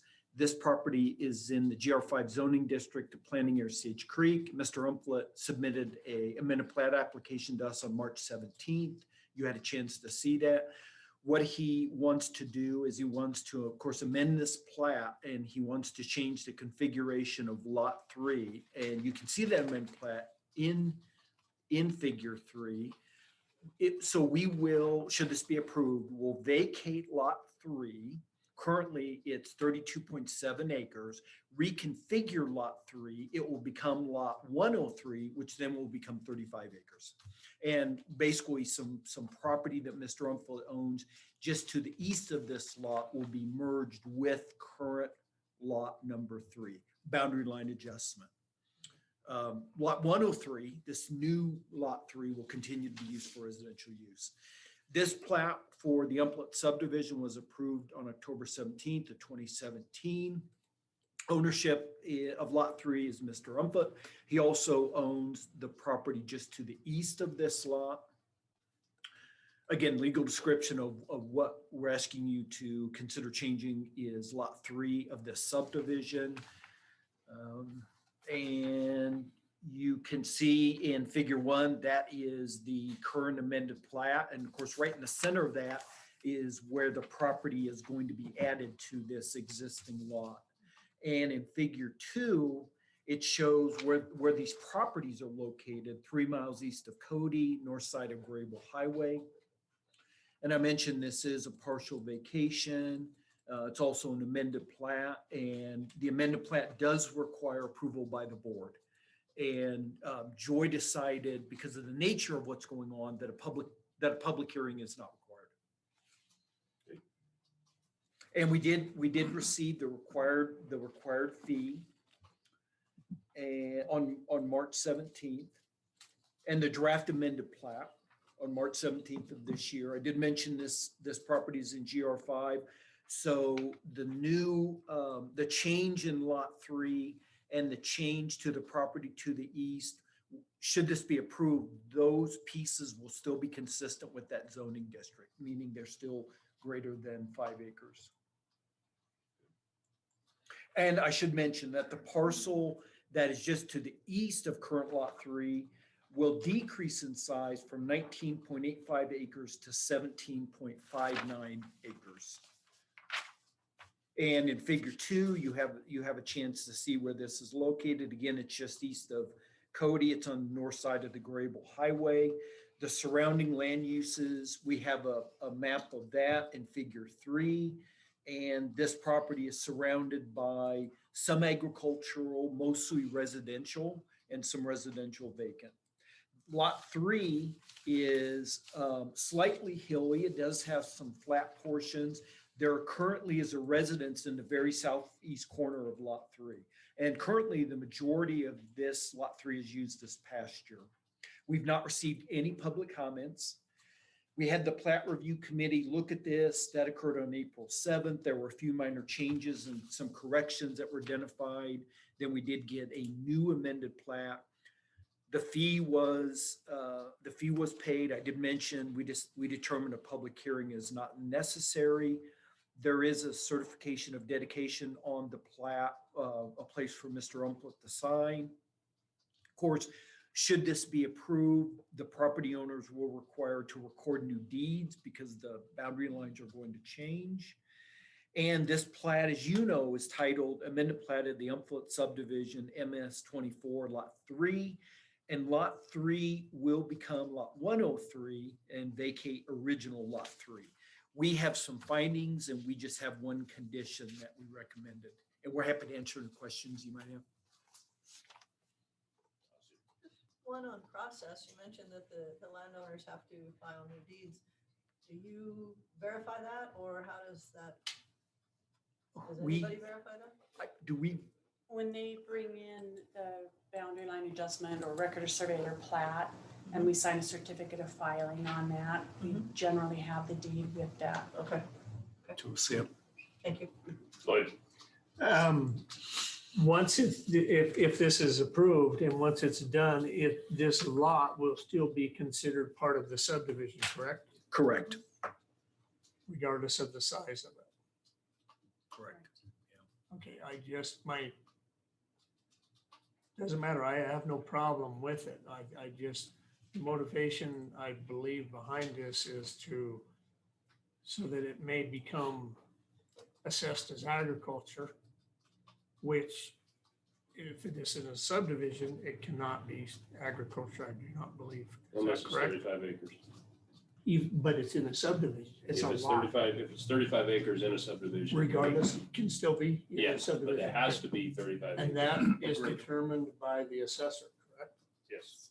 So there's no guarantee that it will be reassessed as agriculture. There's no guarantee. It's not automatic. Okay. Yeah. But it cannot be if it's in a subdivision, it has to be at 35 acres, 35 or more? 35 or more in order to be assessed as ag. Whereas if it's just a 2-acre lot out there in la land, it can be ag if the assessor determines it, but that's, Okay, okay, understand. anything else? Mr. Chairman, I'll move we approve. Second. Moved and seconded, further discussion? All those in favor? Aye. Motion carries. Thank you, Patty, thanks, Kim. Thank you, commissioners. And we might be running ahead of schedule on the Hartman too, so. Okay, we'll be ready. We'll let you know. Okay, thank you. We will, definitely will be, because. Well, they got a public hearing right before. Yeah, Oh, yeah. So we have next. well, we're thinking about, because is Megan out there? No, not yet. Well, reel Kim back in here if he's ready for Harshman. Let's get it done. 'Cause that's Because it's not a public hearing. it's not public hearing. There's a thing that I had added a few years back, right up there at the top of the Yes, agenda. yes. Times can be changed. All times subject to change, Grabbing their paperwork, they'll be here. with the exception of public hearing. So You guys will be ahead all day. it's a well-oiled machine. It's leadership qualities is what I've heard. Well, 11:40 is a public. I know, hearing. that's why I'm Yeah, trying to- tight on that one. I'm trying to, Yes. yep. So we're gonna move it. But because of the help of my fellow commissioners, we've managed to stay ahead of schedule. How's that one? Efficiency. You're trying to get out of a hole, you're starting to dig. BS the players, you can't BS the fans. Up next, we've got the Harshman Simple Subdivision Final Plat Review. We didn't skip you, we're just ahead of schedule. All right, thank you, Mr. Chairman. So this is Harshman Simple Subdivision. It is a final plat review. The applicants are the Harshmans. The property is in the GRP zoning district of planning areas Cody Powell Rule. We did receive the final application, which we shared with you. That was received on March 30th. And the applicants request approval of this 2-lot simple. One lot will be 29.79 acres. One lot will be 30.63 acres. We did classify this as a simple, and it is appropriately because it is just two lots that will be created should this be approved. The owners are the Harshmans, and we do have the final plat on figure 1, which is on page 2. The location for this property is shown in figure 2. It's just southeast of Powell, about 5.5 miles. It's just southeast of the intersection of County Road 5 and County Lane 11. As I mentioned, it is in GRP. The lots that will be created, should this be approved, are consistent with that zoning district. They're much greater than 5 acres. Neighboring land use is a mixture primarily of agricultural and some residential. And this property is just south of the Shoshone River. Site characteristics. Currently, this land is vacant, irrigated land. Most of the property is relatively flat, and the Elk Level Canal is just south of proposed Lot 2. This property is not within any municipality, so municipal review is not required. Public hearing, of course, is not required for final plat review. We've not received any public comments for this proposed subdivision. The Planning and Zoning Commission reviewed this, they reviewed the sketch plan for this subdivision on March 17th of this year. On page 5, you see a list of the conditions that they recommended. Those essentially the ones that need to be met have been met, should you care to have the same conditions. The Plat Review Committee looked at this on April 14th. Again, some corrections and changes were identified. We received the updated version of the final plat on April 19th, which of course is what you saw. We have at the bottom of page 5, we have all the submissions that we require for a final plat. A subdivision improvements agreement is not required for this subdivision because really there's no improvements that need to be made.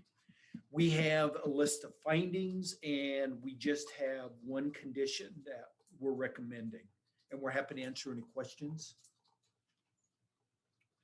Lloyd. I'm gonna go back to the requested action. It's being split for the use of residential and agricultural use. My question is, are we allowing this then to be classified as agriculture? It's, both lots will be less than 35 acres in a subdivision. Well, we're not doing it. Yeah. So there's. If we approve this, are we not? No, the how it's valued and how it's assessed is up to Pat Meyer. So just because the requested action is approved doesn't mean it can be allowed. He's subdividing. I'm not against them using it as agriculture. I'm just, okay. Yeah. And I'll just mention, as you know, in our notice of intent to subdivide, we asked them to tell us what this will be used for. Typically with the subdivision, it's residential, but sometimes they'll say residential and or ag. Scott. What's a non-conventional septic system? So with a really fast perk or really slow perk, you have to put in a non-conventional septic system. Can be like a Presby system, something that captures more of the bacteria. Also with a really slow perk, where you're basically just saying the water, if it's in the ground, is just going to sit there. There's some non-conventional systems like an evaporative pond. So those are some examples. And also, or for high groundwater, a lot of times the non-conventional. And that's system. probably in this case right here, is high groundwater, right? You'll do a mound system. Yeah, or a mound system, exactly. Mr. Chairman, I would move that we approve the request for Harshman Simple Subdivision final plat. Second. Moved and seconded. Further discussion.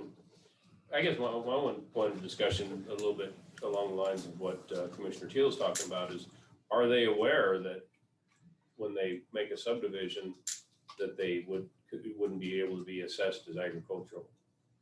Mr. Chairman, to my knowledge, we typically, as a practice, don't tell people that, do we? Because it's really the assessor's office. But I know, but what they're doing is they're coming in and they're asking to subdivide. And we have, you're gonna, and they're saying, well, we're gonna do it for agricultural use. It might be a heads up, 35 acres probably is not gonna be assessed as agriculture. That might be something to keep putting in your notes. Give them a caveat. And Mr. Chairman, I do know we've had conversations with different developers telling them that this is going into subdivision. So you might be aware that if you want to do that, your taxing can change and to go to the assessors. Yep. So I know we have talked to people about it. Okay. Further discussion? All those in favor? Aye. Opposed? Motion carries. All right, Thanks thank you. again. Thanks. Okay. All right, thank you, Colleen. So now Park County Animal Shelter Executive Director Megan McLean.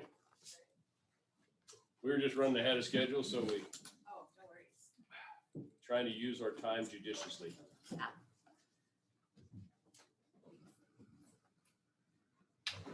Okay, this is my first rodeo, so do I Your need to first state my rodeo. name for the So- record? What you want to do is you just want to tell us, Okay. who you are, what you do, and why you're requesting funding from the county. We don't make a decision today. Okay. We're just gathering information for when we do our budget. How much we're going to be able to allocate to our special funding requests, which Park County Animal Shelter is one of the special funding requests. So, Perfect. Well, I wrote up some talking points and I just want to preface this by saying I had a printer malfunction before I came here. So if you need any financial documents or anything, I would be happy to email those to Colleen after I leave. I just wanted to let you know that I wasn't able to print anything off other than this last night. So I guess I will get started. So first, I just want to say, for more than a decade, the county has provided annual financial support to Park County Animal Shelter. And in 2019, you awarded us an additional $10,000 to help us cross the finish line of an incredibly ambitious fundraising effort to build a new shelter. With your help, we have been able to transform the experience of the 600+ animals that come through our doors each year, and we are so grateful for that. In full transparency, we didn't experience a significant financial hit in 2020 due to the generosity of some individual donors and one local foundation who stepped up and awarded us with additional contributions as a result of the pandemic. As you know, we recently moved into our new and improved shelter. While this building provides a better, safer service for both the community and the animals in our care, we anticipate our yearly operating expenses to nearly double what they were when we occupied the previous facility. Because of this, we would greatly appreciate the county's continued support for our operations. At Park County Animal Shelter, our primary mission is to provide excellent care and find good homes for the animals we serve. In addition, we work to promote responsible pet guardianship and end the overpopulation of feral cats and companion pets with a no-kill philosophy. Beyond providing shelter, food, and critical medical care to these animals, we provide low-cost spay-neuter programs and have begun hosting vaccination and microchip clinics to ensure that pet owners have the resources to keep their pets safe and to protect other animals and people in the community. Providing pet owners with access to affordable spay-neuter services is one of the key ways to achieve our mission of addressing pet overpopulation. After having to cancel our spring and fall spay-neuter clinics last year, we launched a spay-neuter voucher program, which enables pet owners to schedule the surgery at their own convenience after paying a small fee to the shelter in exchange for a voucher. Through this program, participating vets bill the shelter and we cover the remaining cost of surgeries not covered by voucher fees.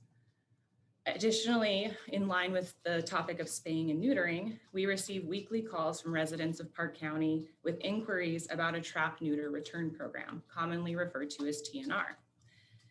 For those of you that are unfamiliar with TNR, the basic concept is that if there are colonies of community cats, which are basically unowned cats, if you trap them and bring them to the shelter and we spay and neuter them, vaccinate them and adopt them into homes, while this is often a great solution for the cat, it's not the best solution for the community, as what this does is creates what we call a vacuum effect.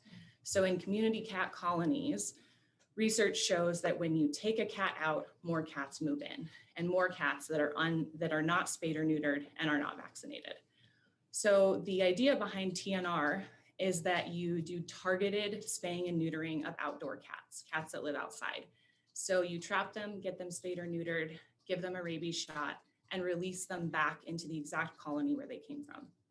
This prevents the vacuum effect and in essence addresses the overpopulation without perpetuating the issue. So we get calls about this every week. I cannot give you an exact figure on how many calls we get, but one of the benefits of us developing work in the TNR area is that we would then be able to collect data and present that to you in terms of how we are working to address the overpopulation of cats and what that's doing for the community. Right now, there is really not a lot of data other than than members of the community's opinions or perceptions of how many community cat colonies there are outside the city of Cody. So this is something that we are working on trying to develop, and it's definitely a costly program, but it definitely addresses the overpopulation and is a better solution for the community. I have a question. Do you, in your theory here, have you ever visited with Game and Fish biologist by reintroducing these? I mean, you're not, to me, a feral cat is a very detrimental on game birds. So you're not helping that. Yes. That feral cat, spayed or neutered, is still jeopardizing the game birds. So do they support this? Does the Game and Fish support your program? That's a great question. I have not had the opportunity to connect with them personally yet, but I have done a little bit of research in the area of, the bird versus cat controversy and have not found consistent arguments on one side or the other. So I'm still trying to figure out, I guess what I'm saying is I'm still doing additional research on that, but I would be happy to send you some of the resources I found. But I think connecting with the Game and Fish would be probably a great step. I just feel that it would be good for you guys to hear all sides as well and see what their feelings are. Yeah, I absolutely. know what mine is, but Thank you for the question.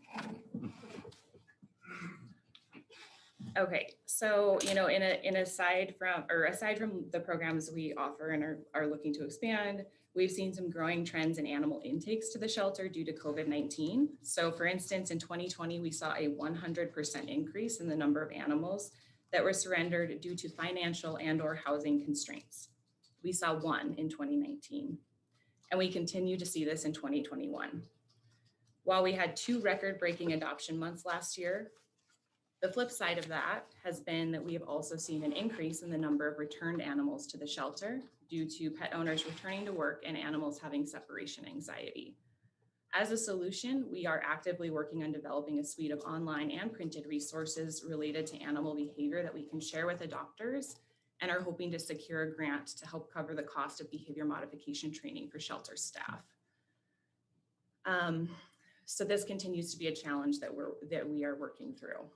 But in conclusion, we are truly grateful for the relationship we have with Park County and are honored to be able to serve such a compassionate and caring community. Thank you for your consideration, and I would be happy to answer questions. Anyone have any more questions? Yeah, I got one quick question. I was noticing on your financial statement here, I didn't realize you had a contract with the city of Cody. We do. And what do you supply for them? So we are obligated through our contract with the city of Cody to take in any animals that are brought in by city of Cody personnel. Okay. So whether that's feral cats, loose dogs, things like that. So we are obligated to prioritize that strays within the city of Cody per our contract. At the new shelter, we have, the only time this was ever really an issue in terms of capacity was at the old shelter. At the new shelter, we have a lot of space for dogs. So we don't anticipate ever having to like turn people away for stray dogs because we've gotten so many in from the city of Cody. We have a contract with them and we get about $3,700 a month from the city of Cody to be able to provide that service for them. So in other words, the city of Cody provides about 70% of the animals that are brought in? I would have to look at that number. That doesn't sound quite accurate to me. I would say that if I don't, like I said, I don't have my. Well, I was reading here, it said 189 animals were brought in by county residents, which was 30%. Right. So sorry. So that is accurate. But those are not all city of Cody personnel. So our contract with the city of Cody stipulates that we prioritize animals brought in by city of Cody personnel, like law enforcement, animal control, or the code enforcement officer, I guess. Awesome. Just a question from a few years ago, so I'm hoping it's what we're seeing here, but you are not accepting or moving around animals between other counties or other states at this point, correct? Everything is Park County or not? We partner with other shelters in some, I guess it's kind of a case by case situation, but for instance, like the Yellowstone Valley Animal Shelter in Billings reached out to me recently because they had a shortage of cats and there's a high demand for cats in Billings. And they were looking to bring in about 6 or 7 more cats. And we had almost that exact number of cats who had been at the shelter for more than a year. Either because like they're senior cats and people didn't want to adopt them because of their age or whatever. So we decided to transfer those out to Yellowstone Valley. So sometimes we develop partnerships like that if it's in the best interest of the animal. Do you believe you've transferred in very many into Park County in the recent year or two, or? Last year, we transferred in, I think, a total of 15 dogs. Some of them were approved before I came on staff. So I came on staff in April of last year and some of those transfers were brought in before that.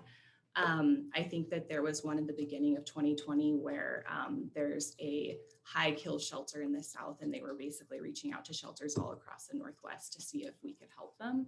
So we took in some dogs that way, and then we took in 8 more from a kill shelter in Arkansas in September because we only had 3 dogs in our custody and we had the space for it. But we always examine whether or not we have the space and make sure that we are preserving room for the city and the county. I guess just a quick follow-up on that. When you get those, is the ability to adopt them out fairly good, or are we feeding them for years? I mean, I guess just. Yeah, that's a great question. I think that I would say a majority of them we can adopt out fairly quickly. People in this area are always looking for adoptable dogs. The situation with the shelter in Arkansas in September was a little bit more optimal than the situation in January of last year before I came on staff, where we didn't do a lot of vetting. In September, the shelter reached out to us and we said, can we, she said, I have 30 dogs I need to transfer out.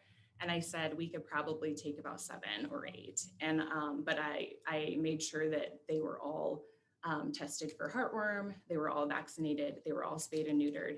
And then I also looked at their behavior. And so she let us hand select which dogs we accepted. And so we selected the ones that didn't have behavior challenges. Thank you.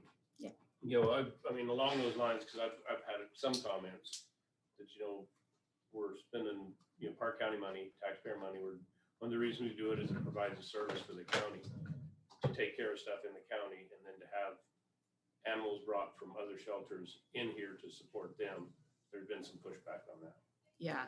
So I'm glad that you flagged that, because we have had some comments, on our social media pages and things like that, when we have promoted some of the animals we've transferred in on our social media pages. And I think that's something we'll have to continue to evaluate as we move forward.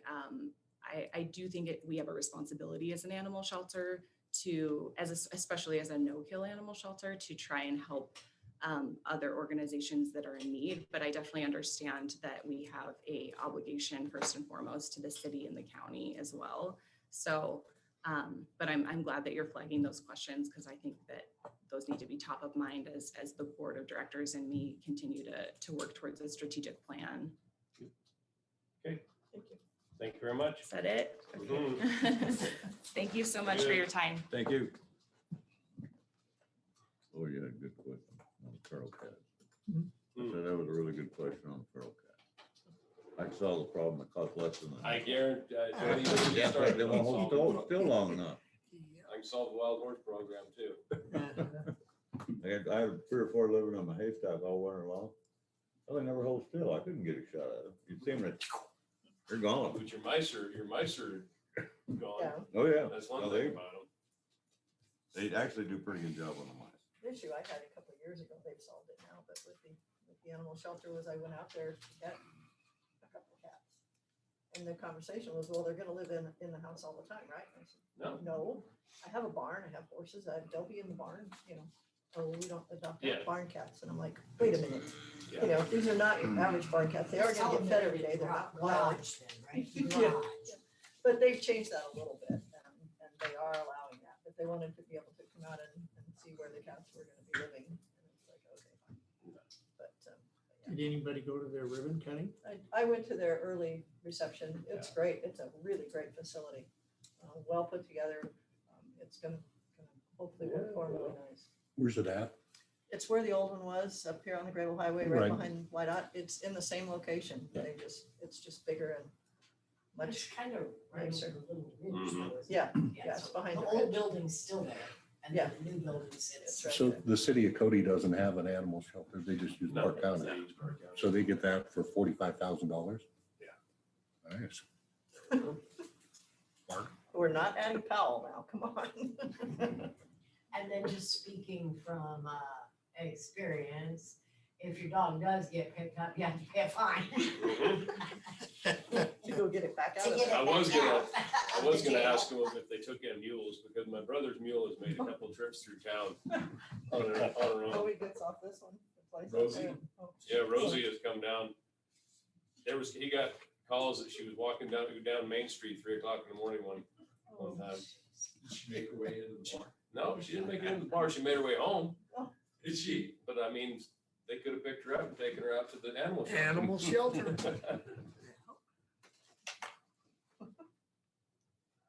I gotta do is have a fire and she'd come back. She'd come stand by the fire. Well, Bristol treated a cat the other night, and so I was talking to the neighbor, I said, well, where did that orange cat come from? And I guess we have 6 or 8 feral cats up there right now. And it's like, well, tells me why the food disappears in the garage when I'm gone. They know better than to come around when the dogs are in the yard.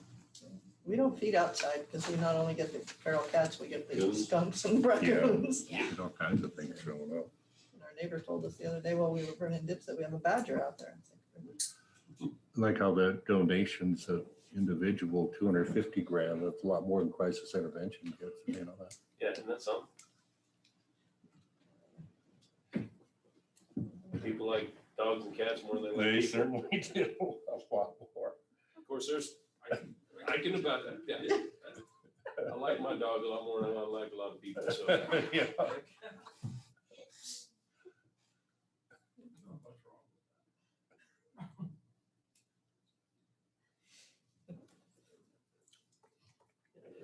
God has those 2 little pups. Mhm. Oh my God. It is, you can't sit down on the couch, but you have a 40-pound pup on each side of you. How's Brixton doing with them? Good? He does pretty good. They knock him over occasionally. He's only 4 years old and they're almost as tall as he is at this point, but they're full of energy.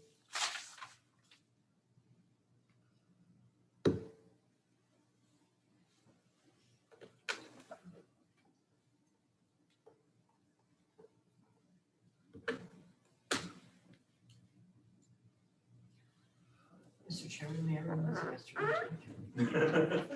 Since we have to wait till 11:40, You have 5 minutes. let's go do that really quick. That's not running. Well, all right, I'll walk fast. Oh, can I?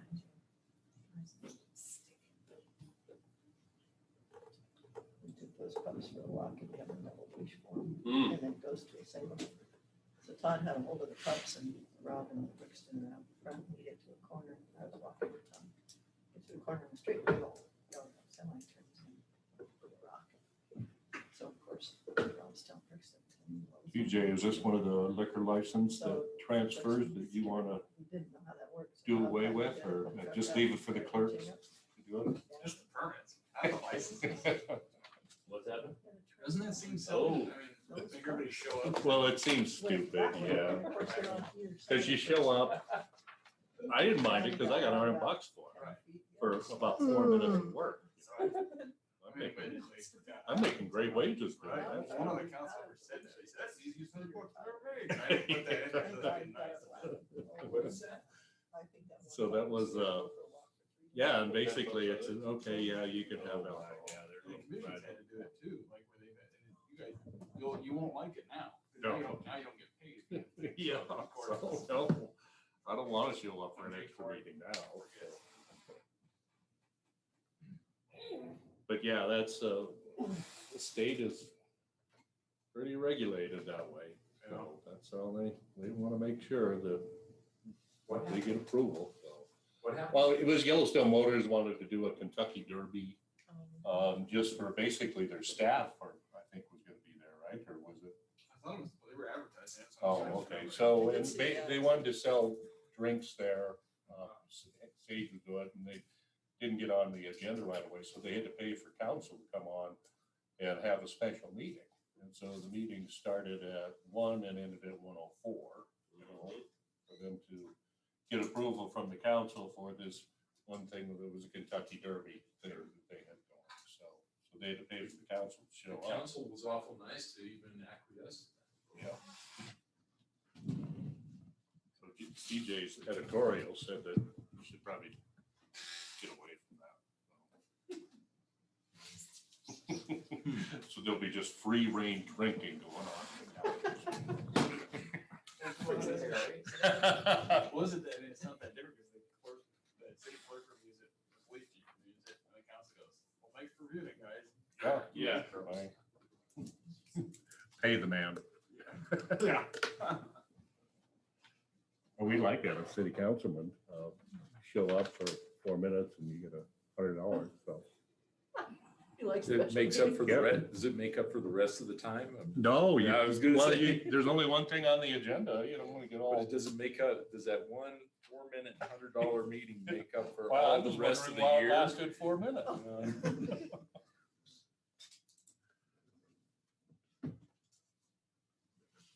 ahead and open up the public hearing. 1 minute early. Mr. Chairman, I know, I can see the headlines now. Mr. Chairman, County Commissioners, thank you for the time today to hear the UXU 1929 LLC liquor license transfer application. This is an application that was received by the county clerk on March 31st, 2021. And this would be a license that would run through 7/24/21, which is our normal cutoff date for all the rest of our licenses. So the UXU 1929 LLC, doing business as UXU Ranch, is at 1710 North Fork Highway towards Yellowstone. This is a full retail license that'll be doing business with a combination on-off premises and is considered a guest ranch, and we'll be asking for that designation as well. Being a guest ranch, they have the opportunity then to have a chuck wagon dinner down by the river away from their lodge, somewhere still on their premise, but away from their lodge and still be able to retail alcohol at that location. So still on their premises, but away from their normal dispensing area. Their normal operation will be April to November. And this is a license that is now being held by Hidden Creek Outfitters LLC. The owner of that is William J. Perry. And I have a letter here, a notarized letter that he is granting his permission to transfer said license from his LLC to the UXU 1929 LLC. That corporation is held by John Hoskins, Rick Holloway, and Patrice Holloway. Mr. Hoskins is going to be moving to the ranch, moving to Cody to operate that on a seasonal basis. Holloways are partners in the business, but are not moving up here. Mr. Chairman, I believe I've given you all the information that I have. Oh, let me back up. I apologize. So the closing on the property has not happened yet. That is, I had an email from Mr. Hoskin this morning, said that the closing should happen in the next couple of weeks, and that they should have their Forest Service lease by the end of May. So they won't even be able to operate until they get their Forest Service lease. I have spoken with the state. They vetted this application out, and they agree that the commissioners could, if you so desire, to make a motion to approve contingent on closing and contingent on the Forest Service lease being executed. So with that, I would stand for questions. I think that might answer. My question was on number one on ownership. Mhm.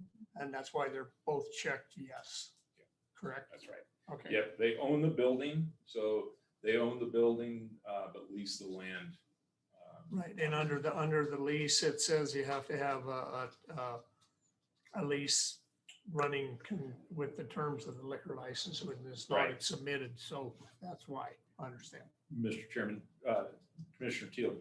So what typically happens in that Forest Service lease, they're a 25-year lease. Right. And the state just wants to know that they have a lease, that the ownership has a lease that is at least as long as the term of the license.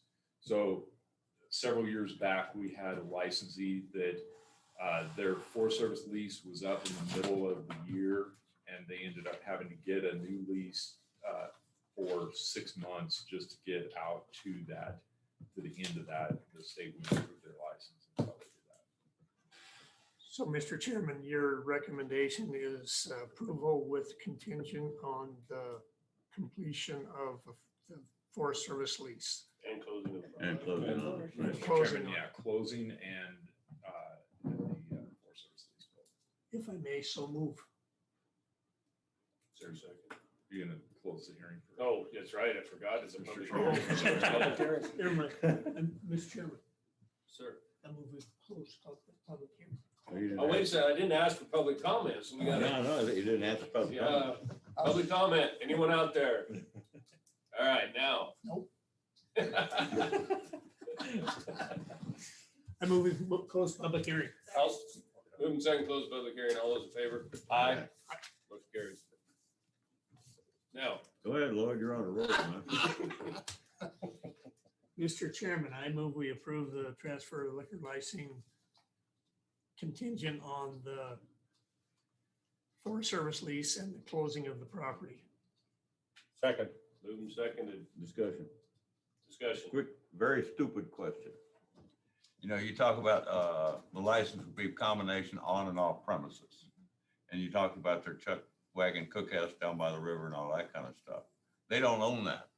So do they have to get any type of permit from the Forest Service, or do you even know? Well, Mr. Chairman, Commissioner Tilden, what, that's between them and the Forest Service. Okay. The Forest Service can say you could go, 20 feet off of your premise but I think there's a designated premise There's a area. footprint of the premise, Oh, that they're goes with the okay. lease. All right. Yeah, Okay. I believe there's a footprint. They couldn't go outside of that. Well, that's what I figured. That's why I said it premise, was, yeah. prefaced it with it's a stupid question. No, I don't think it is. All right, further discussion. All those in favor? Aye. Opposed? Motion carries. Thanks, Chairman. Thank you. Hour and a half for lunch. Then go there. Nice.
Okay, now they can hear us, so. So on Tuesday, the 15th, we won't have a regular meeting. It's just- We'll have a regular meeting, and if we need, and we'll do it the last half of the day Okay, will be budgets, and what we're gonna do all day on the 14th. all day on the 14th. All right.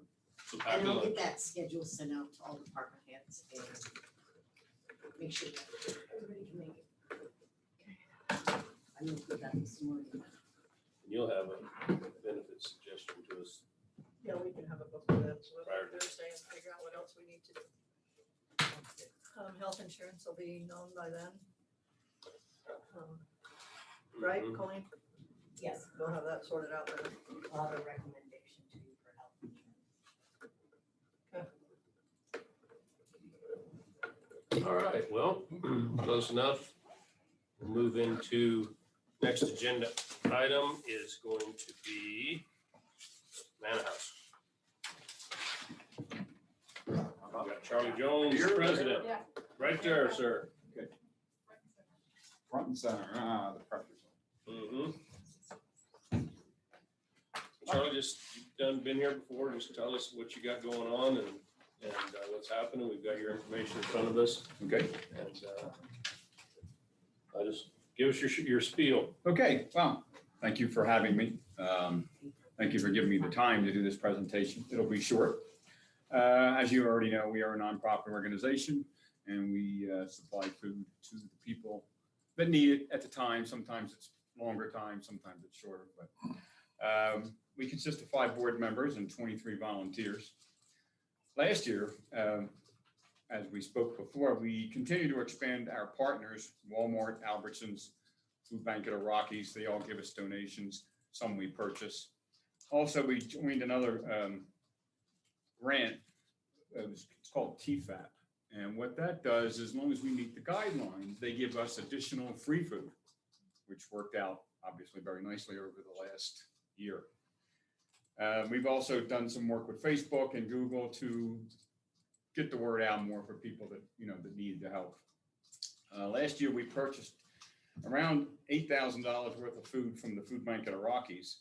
And TFAP gave us 11,450 pounds of free food, which was a big help to us. Total distribution last year was way up. We distributed 173,714 pounds of food. And that's a 64% increase over the year prior. Now, a lot of that obviously is due to COVID-19 and the situation where most people were out of work. We have seen a decrease, a large decrease in donations for the first quarter of this year. Last year, I guess people were a lot more giving, understandably. What we're going to do this year, we've done a couple things. We're going to look for more grants and things of that nature. But the really good news for us is we have a new owner of the buildings. And he has given us a 10-year lease, which gives us a chance to look forward and see how we're going to handle things. We have been able to reduce some expenses, including the insurance, due to the fact that now that we have a 10-year lease, we've actually cut our insurance premium in half. One of the main things we need to do this year, besides food distribution, is do some electrical upgrades of the building. We have about 17 freezers, refrigerators to keep the food that we pick up from Walmart and Albertsons, and we're really stressing out the electrical. So that's one of the things we want to do this year. We also have to replace some of our equipment and a few other upgrades, like remove carpeting and things that were there for a long time. So that is what we're going to do this year. What we're looking for is the same amount of money for purchasing of food, and we will get donations to do all the upgrades or try to do that. Obviously, COVID-19 is still an issue. Not as much as it was, but we still have been putting out a lot of food. Last week was a good example. We had about 75 families, but some of these people coming in have 8 children or more. So we are food coming in and food going out rather quickly. And in conclusion, we are here to help the community in any way that we can, and any help would be appreciated. have any questions? Do you receive any other funding from any other type of government besides the county here? I Other mean, the than cities or? No, other than last, well, like I said, it was this year, we had that, the grant for Okay, right. recouping money from last year. Other than that, that's all we have so far.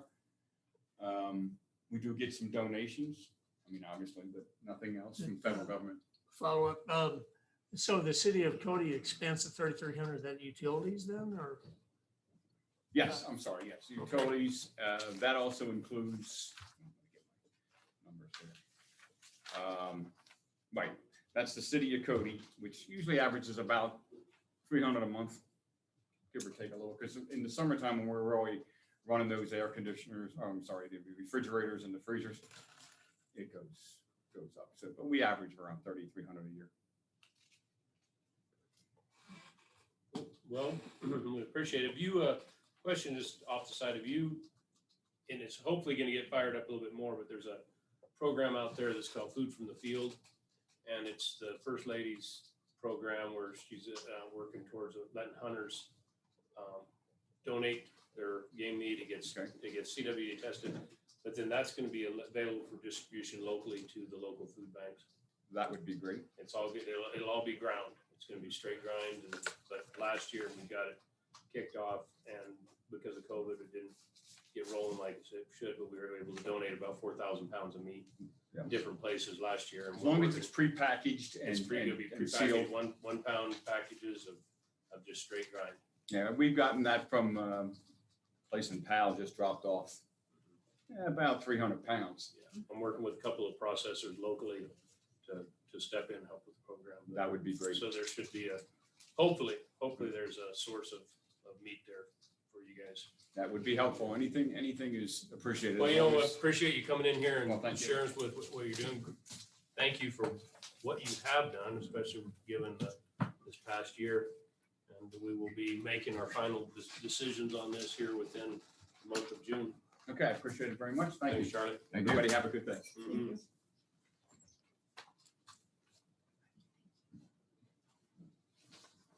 Again, I had to say. That was all your. Yeah. Right. Well-oiled machine. No, I fudged the agenda, so it looks like I'm doing good. No.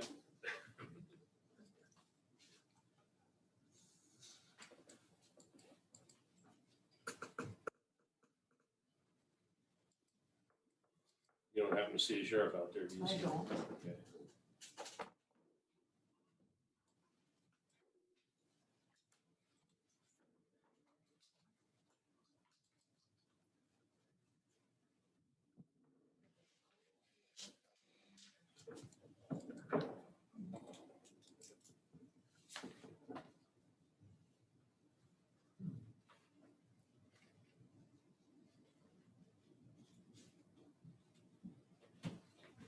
Hey, Bert.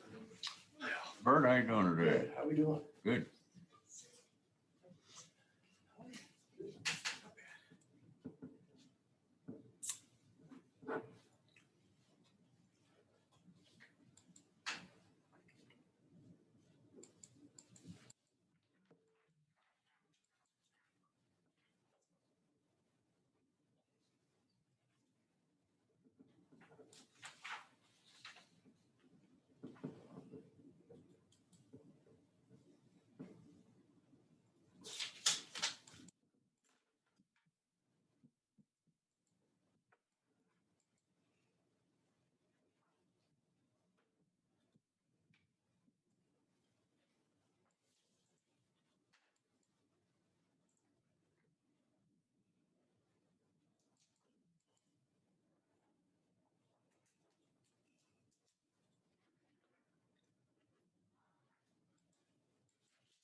He's here. Oh, come on in. Yard. There's the general. If you're on time, you're late. You guys are efficient. Ahead of schedule. Thanks, Scott. That was a good setup. All about the leadership. Next up, Sheriff Scott Stewart opened bids for the search and rescue truck and approval of replacement personnel. Well, I suppose I would need them. All right, so we have two. Danny Menholz Chevrolet and Fremont Motors Cody. Both received before the deadline. And sealed. Well, one of them stayed back up.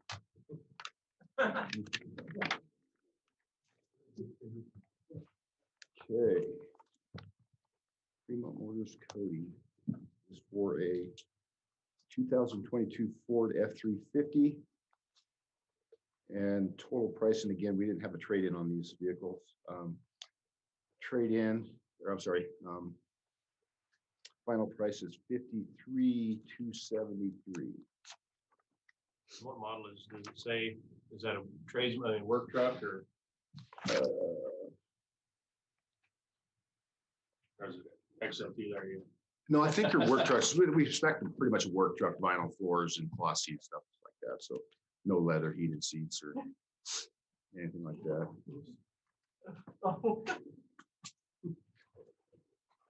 Brett's back. I mean, you, what the heck? Is what? The next one. Okay. XLT. Okay.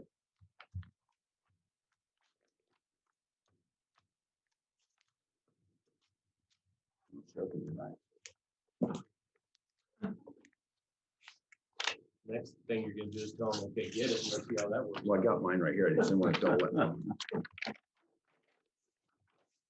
So Danny Menholz Chevrolet is a Silverado heavy duty 3500 crew cab long box. And it is $44,929.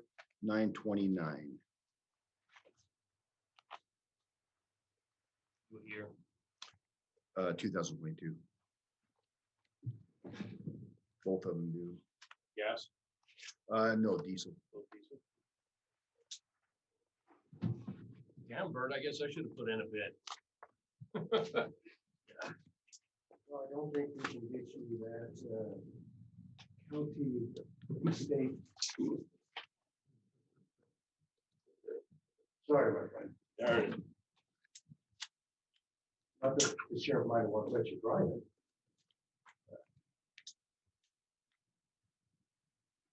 You just want to get back to us on those, Scott? How would you like me to do that? Go back and take a look at them and give us a shout if you can. If you Okay. get it, or if you have time to come back in this afternoon. Sure. Yep. Sir? Oh, okay, the meeting, I'm sorry. What? What did you say? There should be a dog. There's another a vehicle Ram here. truck in Oh. there, too. We were efficient. So yeah, I'm sorry. Thanks for bringing that up, Brent. It's a 2022 Ram 3500 for $45,334. 45,334.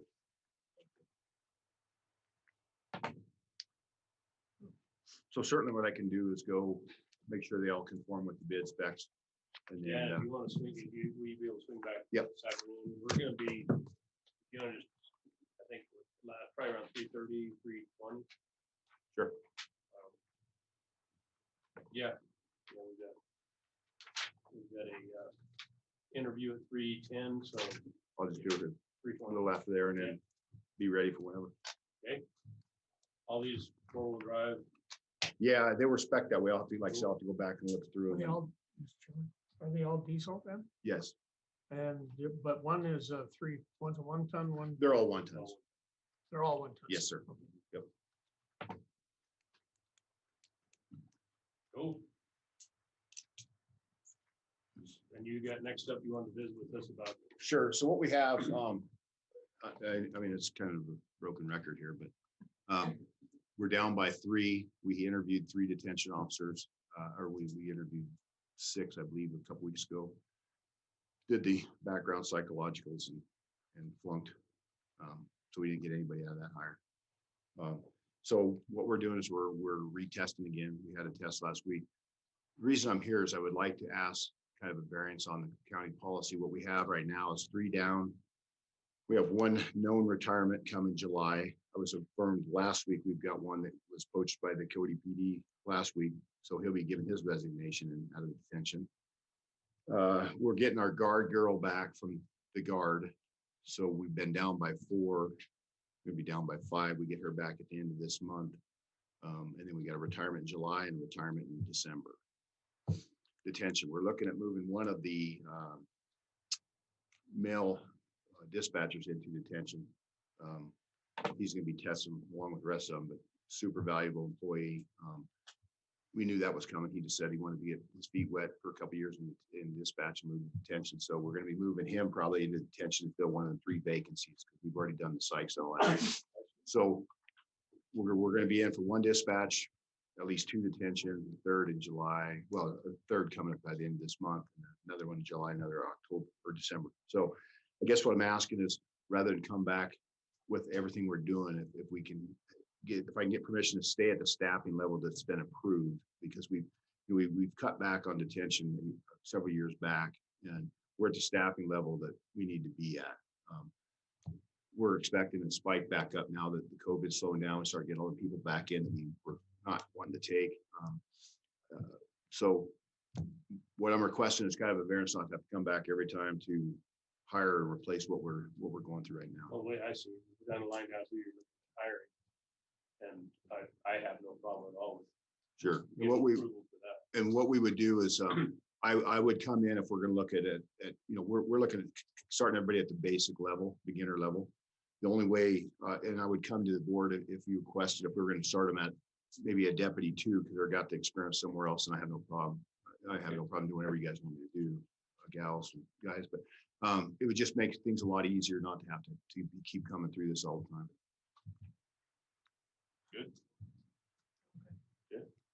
And again, if it were to vary, I would definitely come see you guys if I were going to start them higher, get permission for that. Otherwise, we're going to start them at the entry level.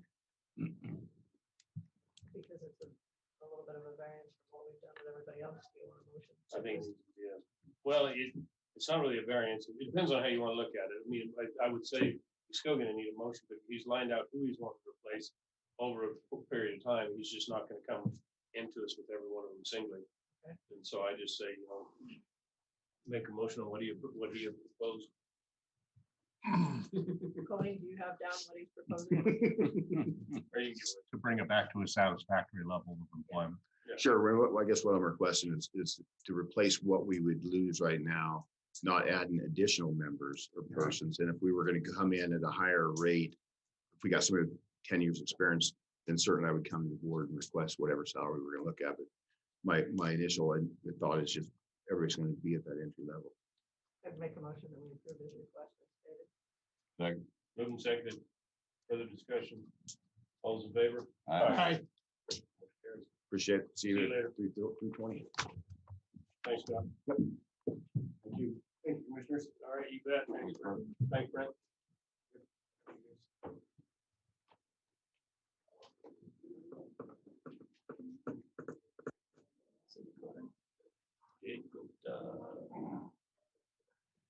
That happened a lot. Poaching by. State patrol pays $4 more than we're starting. City code pays. We usually take them out of detention, or they actually get out of No, patrol. they'll swipe the street off. They'll straight swipe deputies.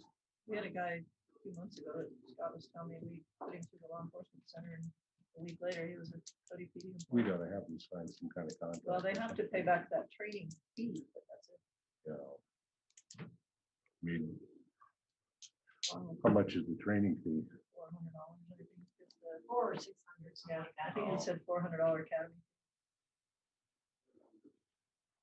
But we just, you wasted all that time getting him into the system. and get- Well, you get like these ones that they applied and they run a cycle on them. That costs us money. Well, and have 3 of them fail. Where the hell are these applications coming from? Getting tougher and tougher for everyone to find employees. There should be Yeah, plenty of law we'll enforcement. keep doing that. They quit everywhere else. Big cities. Yeah, they're defunded. You'd think they'd want to come out here where But they're probably. mostly we're just chasing dogs. Feral cat. That's half the South criminals are dogs. We're calling dog. What? Nothing. So you go out there? Not yet. Oh, here they are. Okay. I told everybody to be 10, 15 minutes early today. Keep this Lee's official.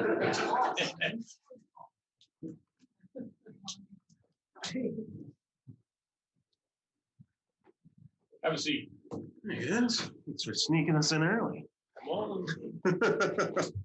Next, Park County Museum Board Chair Dakota Russell approved Homesteader Museum staffing request. Yeah, so the long and short of the thing is, we had mentioned this to Dossie a little bit in our last meeting, that Brandy's got now 2 staff members that are leaving.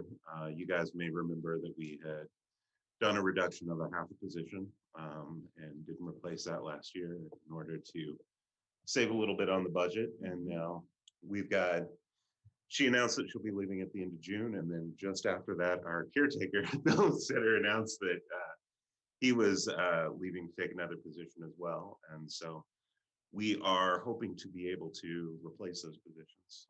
But we wanted to bring it to you guys before the budgeting process and just let you know what we were planning to do. Is this going to be, how's this going to impact your budget? Budgets right now this year are looking pretty flat from what we requested last year. Bringing these, replacing these 2. Yeah, I don't think there'll be any issues there because. Yeah, it'll be exactly Yeah, the same. should be exactly, yeah. Lloyd? Just curious, if you didn't, how would that affect hours and? I'll let Brandy speak to that because it's going to be pretty impactful. If I didn't have another full-time position, I would be the only full-time staff. And the caretaker, I really need the 20 hours a week just for daily cleaning and maintenance. So I think it would impact the hours that the homesteader could be open to the public for sure, and not have somebody to, it'd just be me. So I wouldn't have anybody to help out on, when I'm at a museum conference or doing other things for the homesteader in that position. So We'd start seeing it close. Yeah. And I would add also that the caretaker position takes care of all those little minor fixes and things like that to keep us from having to call the county's maintenance. So, Mr. Chairman, we're replacing 2 then? Approval today. So, one is a full-time position and the other is 20 hours. 20 hours. okay, 20 so hours. one is part-time. Yes. Okay, I understand now. There for a second, I thought you were taking a half-time to a full-time. Oh, no, not at all. Not at all. This is just a replacement of both positions as they stand right now. Great. Okay. Any other questions? Go ahead, Dawson. Mr. Chairman, I would make a motion that we approve the request for 1 full-time and 1 part-time replacement position. Second. Further discussion? I just Lloyd? one coin. We're very premature into our budget here. Yeah. Our budgeting. So I support this, especially if we can balance. Sure. But when it comes down to it, I mean, in a month, if for some reason we had to eliminate a half part-time, I mean, you're okay with? Yeah, and I want to be clear. There may be revenue issues out of our control. And I want to be clear that we aren't making any immediate changes to the staffing right now. How soon do you think? This, the end of June is when. The full-time is going to start, and the part-time said whenever I find a replacement, so he's in no hurry. So we anticipate going through the whole of the budgeting process prior to the actual replacement of these positions. Yep. But we didn't want to go into that without you guys knowing what was coming down the pipeline. Further discussion? Nope. All those in favor? Aye. Carries. All right, thanks so much, guys. Thanks for coming in. Brandy, you might get a chance to look at your ice issue. Nope. Okay. And I know he's short-staffed Yeah. over there, so I can send him a reminder. Mhm. Okay. Thanks, thanks, Brandy. See you guys.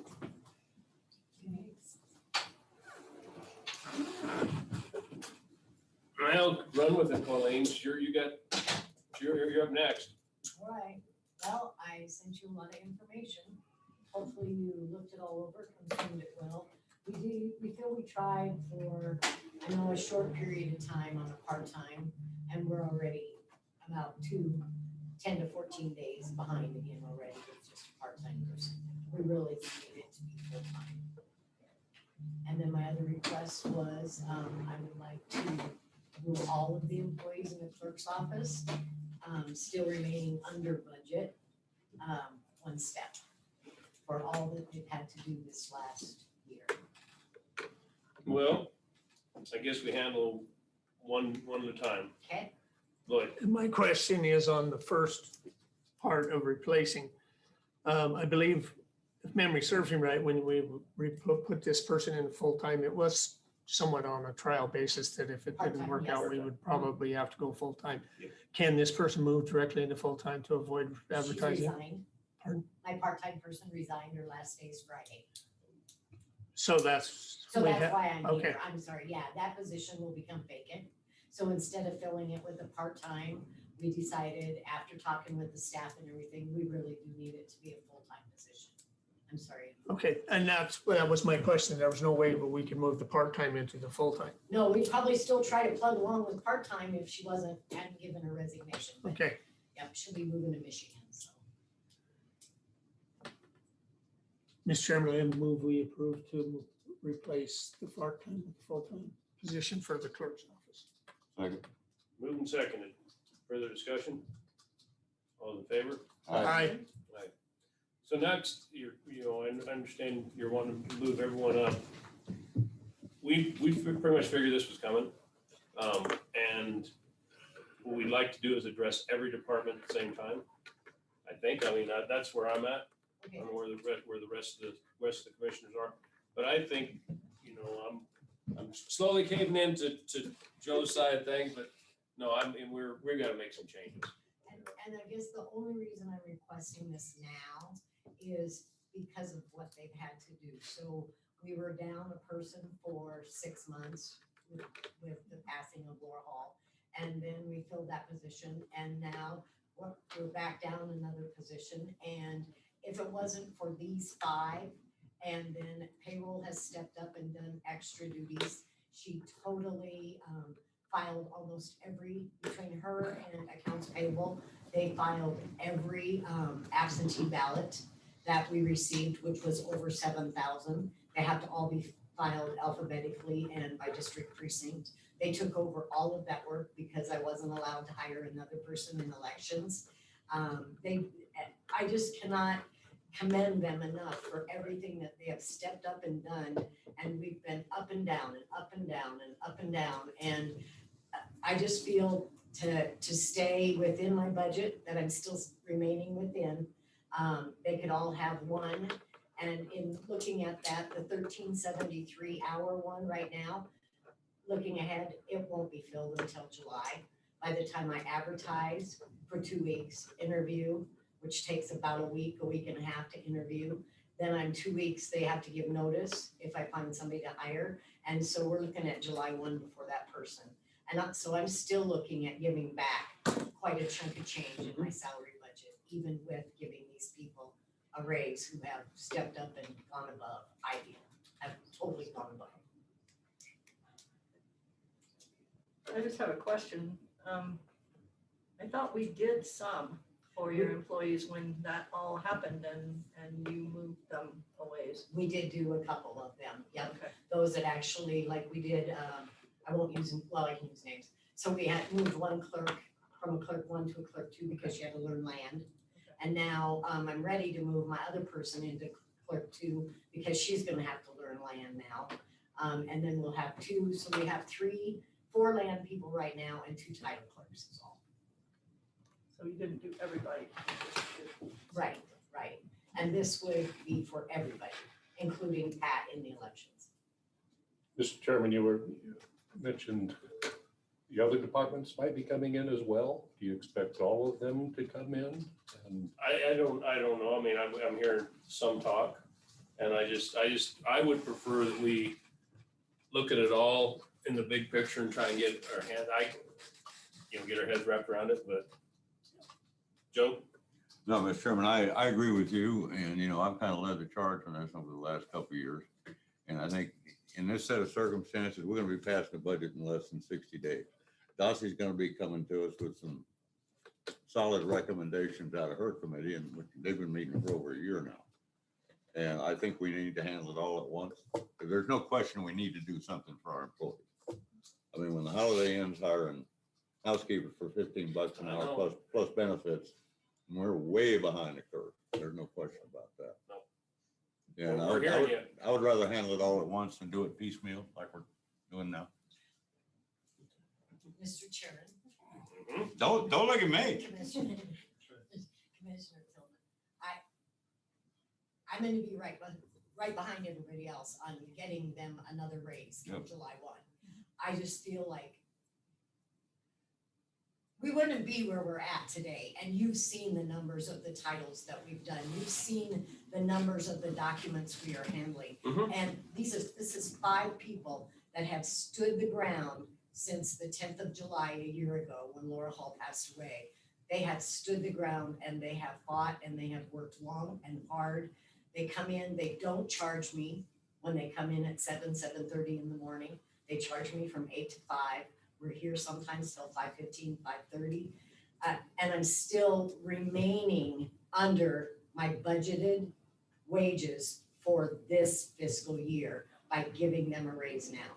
And that's why I'm requesting this now. We'll just tell them to hang in there for 2 more months and we'll No, do because what we gotta do. in 2 more months, I want to say, and guess what? Now you get 3% on top of that. No. I mean, I And just. Colleen, we understand. I trust you. We do. And we've been asking every employee.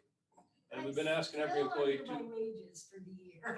No, I know what you're saying, but we've been asking every employee in this county, and I'll be the first to admit, we've asked a lot of them.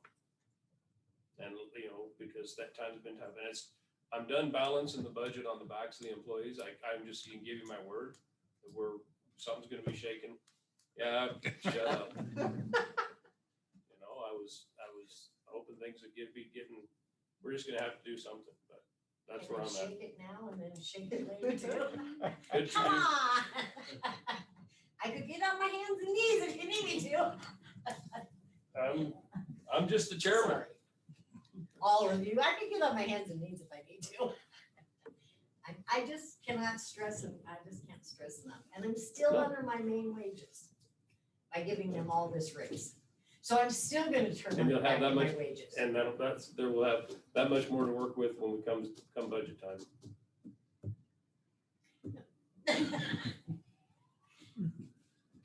I'm not saying. I've said what I said. Okay, but you did, we will acknowledge that you did a big pitch for your employees. We understand. Dusty. I just have a question from the benefits committee, which is a little bit out of the realm of what we originally discussed us doing with the benefits committee, and I talked to you about salaries because it all kind of plays together. But with Colleen just mentioned, we also may be talking about a couple of different grade issues with changes or a job description change, as you mentioned. Do you want the proposal that comes from the benefits committee to include those types of changes? I would say yes.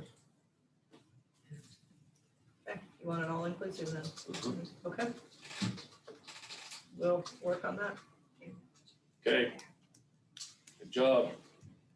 Are you gonna make a motion to deny my raise? Not a- Don't take a negative. We'll just postpone Don't that. take a We're not negative doing action. any negative motions. We're just postponing. She just wants to put it in the minutes. I Yeah. do, they denied me. Sorry, so. Okay. Well, we got 10 minutes to wait for a public hearing. I could go on for another 10 Check minutes. that out. Look at this. Oh my. Look at that, that's it's a- raining. All It ain't right. raining. It's It looks not like. hail. Praise the Lord. That's hail. Oh no, it's not hail.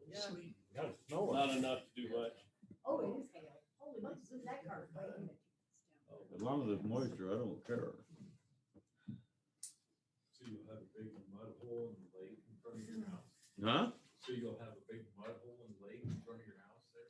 Yeah, probably. To replenish the ground. It doesn't matter right now, thank you, we're in between. Did you lose it?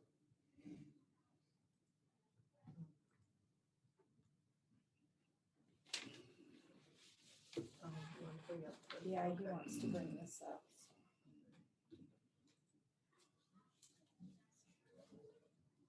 You guys can see this during his presentation.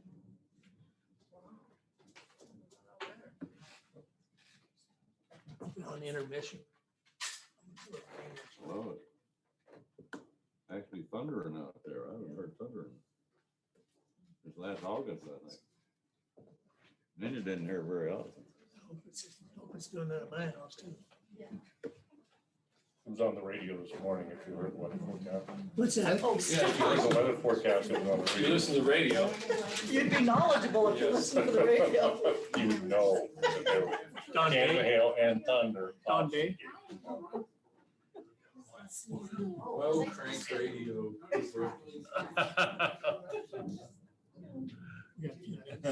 Yeah, I got AM radio, all those sugar beet trucks, that's all I have.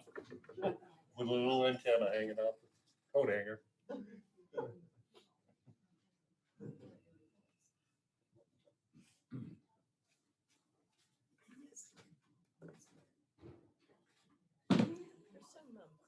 it ain't personal calling. There's a bike race at the 22nd. Yeah, that's a triathlon. It is, it's against hands. It's the, swim bike. That's how I roll. I just saw the bike part of it, and Rob was asking me about it, I'm like, I don't remember, because he kind of likes Yeah, you can do all three by yourself or get a team, so. I'll tell him that. Want this stuff? I don't want him. Hey, might as well, it's swim. No. You can give it Right. right I over. got the email on this. And it's- Yeah, I need to swing by and pay for that. Do we gotta go pay them? I don't know, Susan. Are you collecting or do we need to collect, give it? Well, I just used the Visa card. Okay. With towards, because you guys haven't spent any money out of your. Yeah, well, I've So got, I don't know how you want to do it. Would you want me to get you registered? yeah. Who else will be going? Do you want to start with Joe, are Lisa? you going? Can we have a chairman on? Already did chairman You on. already Oh. did it. Okay, I'll register you, Lee. Okay. Then either way, I can. Is Commissioner Field going? Pardon? Is Commissioner Field going? I don't know. So I'll write you a check. Okay. Then I can write you Uh, one. Then We'll put me just down, write it to Visa, Yeah. and then I'll just put with the Visa bill. Gotcha. write Okay. it, put me down for 2 then.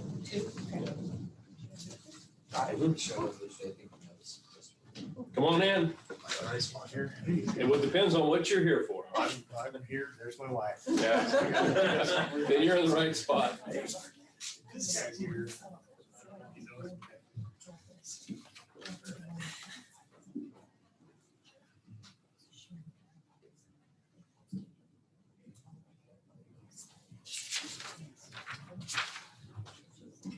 Susan had a quick question for you. Susan? Are you gonna participate now? I don't know yet. Can you let me know when I get you registered? I can know by this one.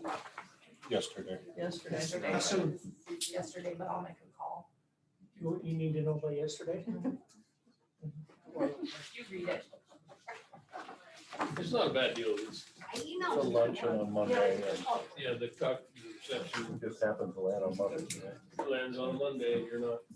I covered.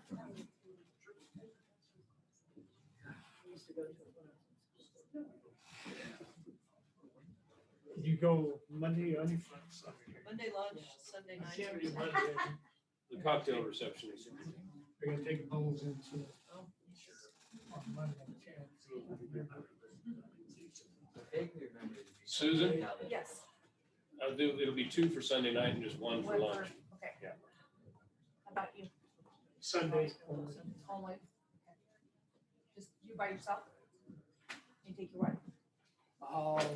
I'll take your wife. Do I owe you money? Yeah. Yeah, I'll you get it just, from you later. just Paid there? No. I'll pay. pay. Susan's registering with the Visa, we'll just pay her. Okay. Can you send me a reminder email? I will do that. Thank you. Yes, sir. Yeah, you know how well those reminder emails work with me. Colleen sent this all out on a reminder email about a week ago. I can't read them very well.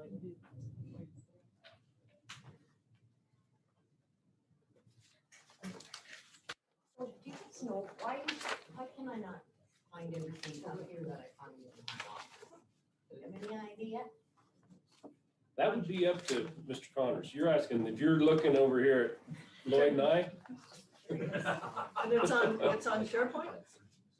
No. Oh. no, you're just being honest, Hans. What did he say? He just laughed. He laughed when I said, for IT advice.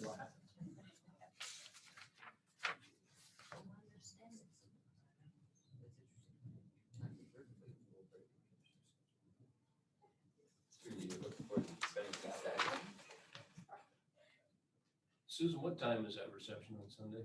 5:30. 5:30. 5 to win. Are they, do they put a to win on it? I thought it was 7. 7. That's Okay. on here.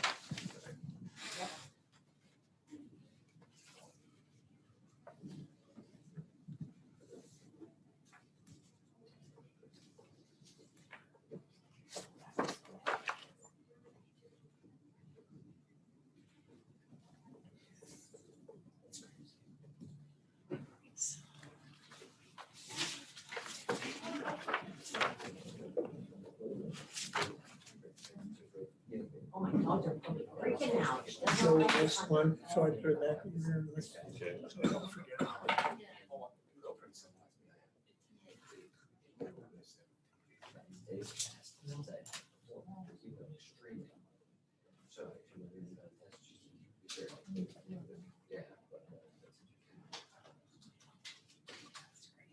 I got 7 here in bowls that I finally got scheduled to get tested on Monday, so. Where do you take them? Bischoff. Bischoff. I need to get them delivered. And I gotta get them tested first. You have them sold? Okay, Lee, are you good starting at 8 o'clock Monday morning? Yep. But remind, yeah. And then I have a 7:15 on Tuesday. Yeah. Keep the agenda to the morning. What's that? Keep that agenda to the morning if we can. Yep.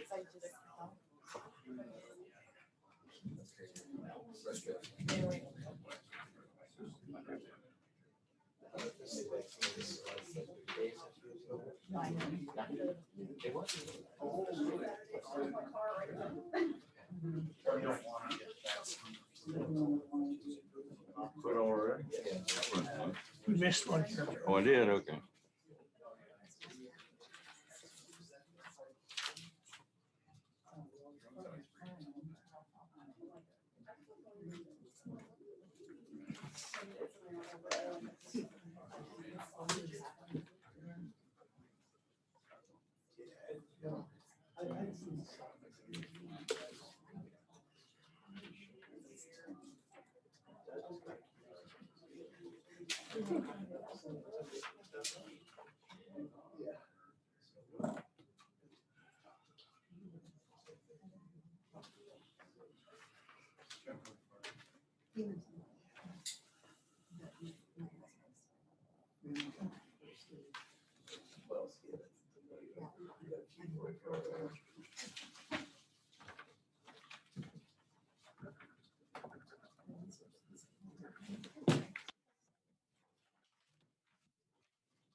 All right, next up, we've got a public hearing on notice of appeal on Park County Engineer Brian Edwards' decision on administrative relief on the West Link minor subdivision. Who's gonna be presenting this? Okay, thank you. Scott Lewis with Granite Engineering Surveying. Yeah, I'll present the first part and then the West Link or the Halls will present something as well. So Okay. I wanted to, I got 5 copies here. You could pass those out. I sort of wanted to bring this a little closer to home. We're talking about a subdivision that has 5 lots. It's being developed on, it's proposed to be developed on 35 acres southwest of Powell, about a mile or so. And on that very first page, you can sort of see it's right in the center of the drawing. There's 3 lots on the north, 2 lots on the south. The lots vary in size between roughly 5.8 to 8.9 acres in size. And the reason I gave you that first drawing was so you could sort of see the regional right-of-ways that are there. You got Park County Lane 10 on the north. It has a 60-foot right-of-way. It's centered on the lot line. So in other words, 30 feet to the north, 30 feet to the south. You've got Highway 295 on the east. It has 140-foot right-of-way, 70 feet each side of the line. On the south, you have Park County Lane 11, 60-foot right-of-way, 30 feet on the north, 30 feet on the south, centered on the line. On the west, you have Park County Road 10, 60-foot right-of-way, 30 foot on the east, 30 foot on the west, centered on the line. Our subdivision is provided access through Park County Road 9.5, which comes off of Road 10 for a quarter mile there, and then it ends presently. So beyond that, we have an access easement.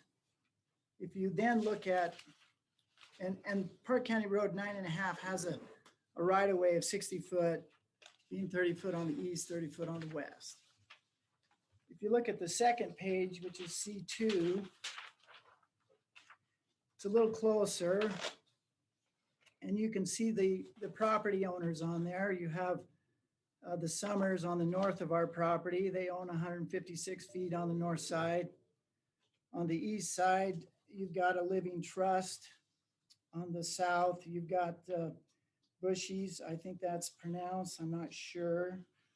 And then there's Lynn Shield. And then you have the one we need to focus on is owner number 7, which is Ralph Robert and Juanita Holly. And they own the property on the west of us, adjoining us. Now, interestingly enough, there's a 30-foot chunk there. If you go up to the northeast corner, you can see there's owner number 8, but owner number 8's property leaves a 30-foot gap in there between there and the line.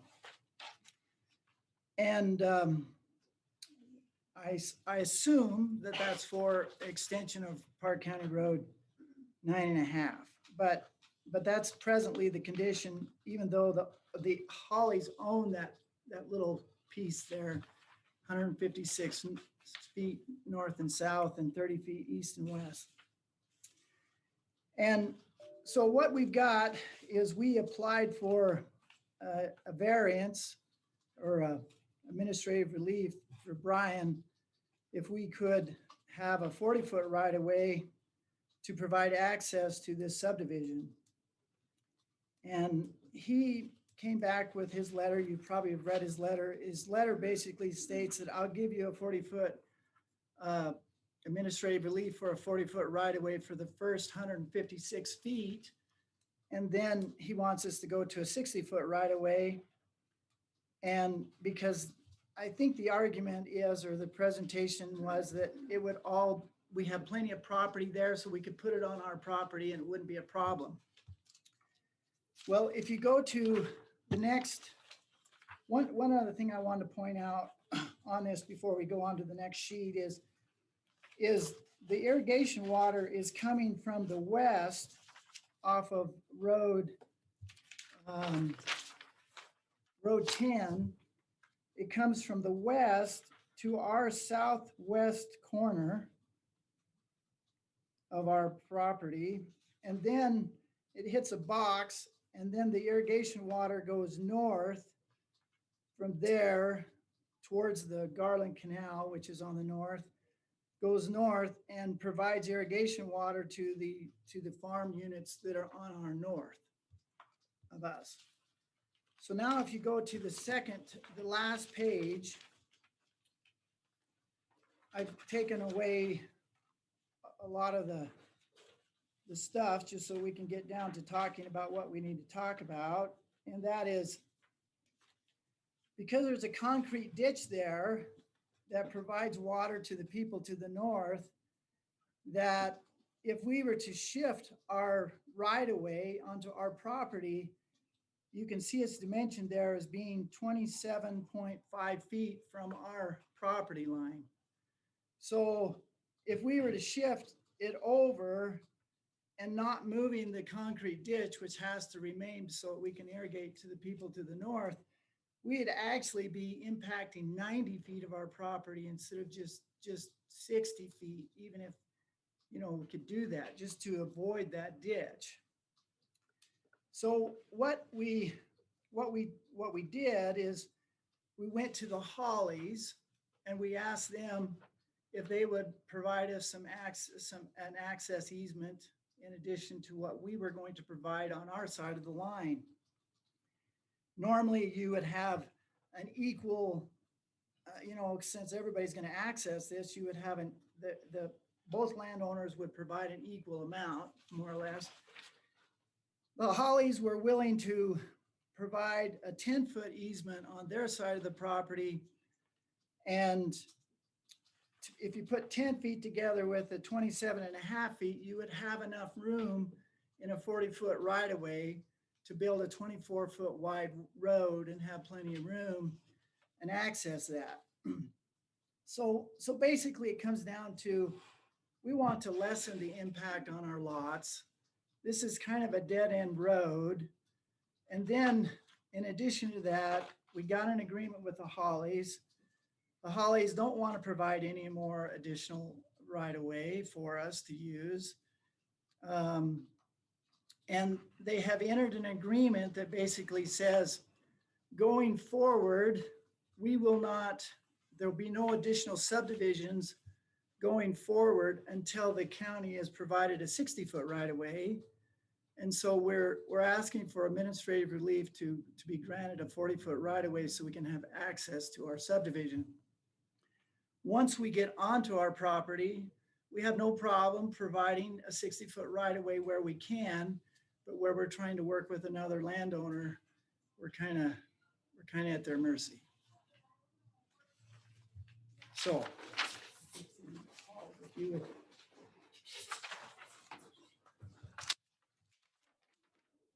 Good catch. Way to be there. All right. How you guys doing? Good. Good. So my name's Rock Hull. This is my wife, Christine Hull. We have 5 kids. Thank you for taking your time out of your day to meet with us today. Scott pretty much covered it. The main thing with this, I just wanted you to understand kind of where we were coming from. We have been here in Powell for over a decade, and we've looked a long time for a chunk of land to build on for our family, and we have never really been able to find that. So we finally decided the next chunk of land that comes up, we're going to purchase it. And we found this piece of land. Now, it's bigger than what we wanted. We really just wanted 5 acres. And so we bought it with the hope that moving forward, we could divide that land and potentially sell some of that. And we may not sell it right now. And you can see, it's not like really divided up. We're obviously going to be living there. So we just wanted a few other lots so that people could enjoy some 5-acre plots as well. Getting into that, we started to realize that there was this road issue. And so we went, we talked with the Hollies. We felt like 10 feet was very generous of them. And we did a little trade. I traded $2,000 worth of dental credit for that. So, so they gave us 10 feet of their land. We did a dental trade. And so we're really hoping we could potentially move forward with this 40. I hate to even ask the Hollies for any more. But you know, if we could move forward with a 40-foot easement. Let's see, what other things do we want to talk about here?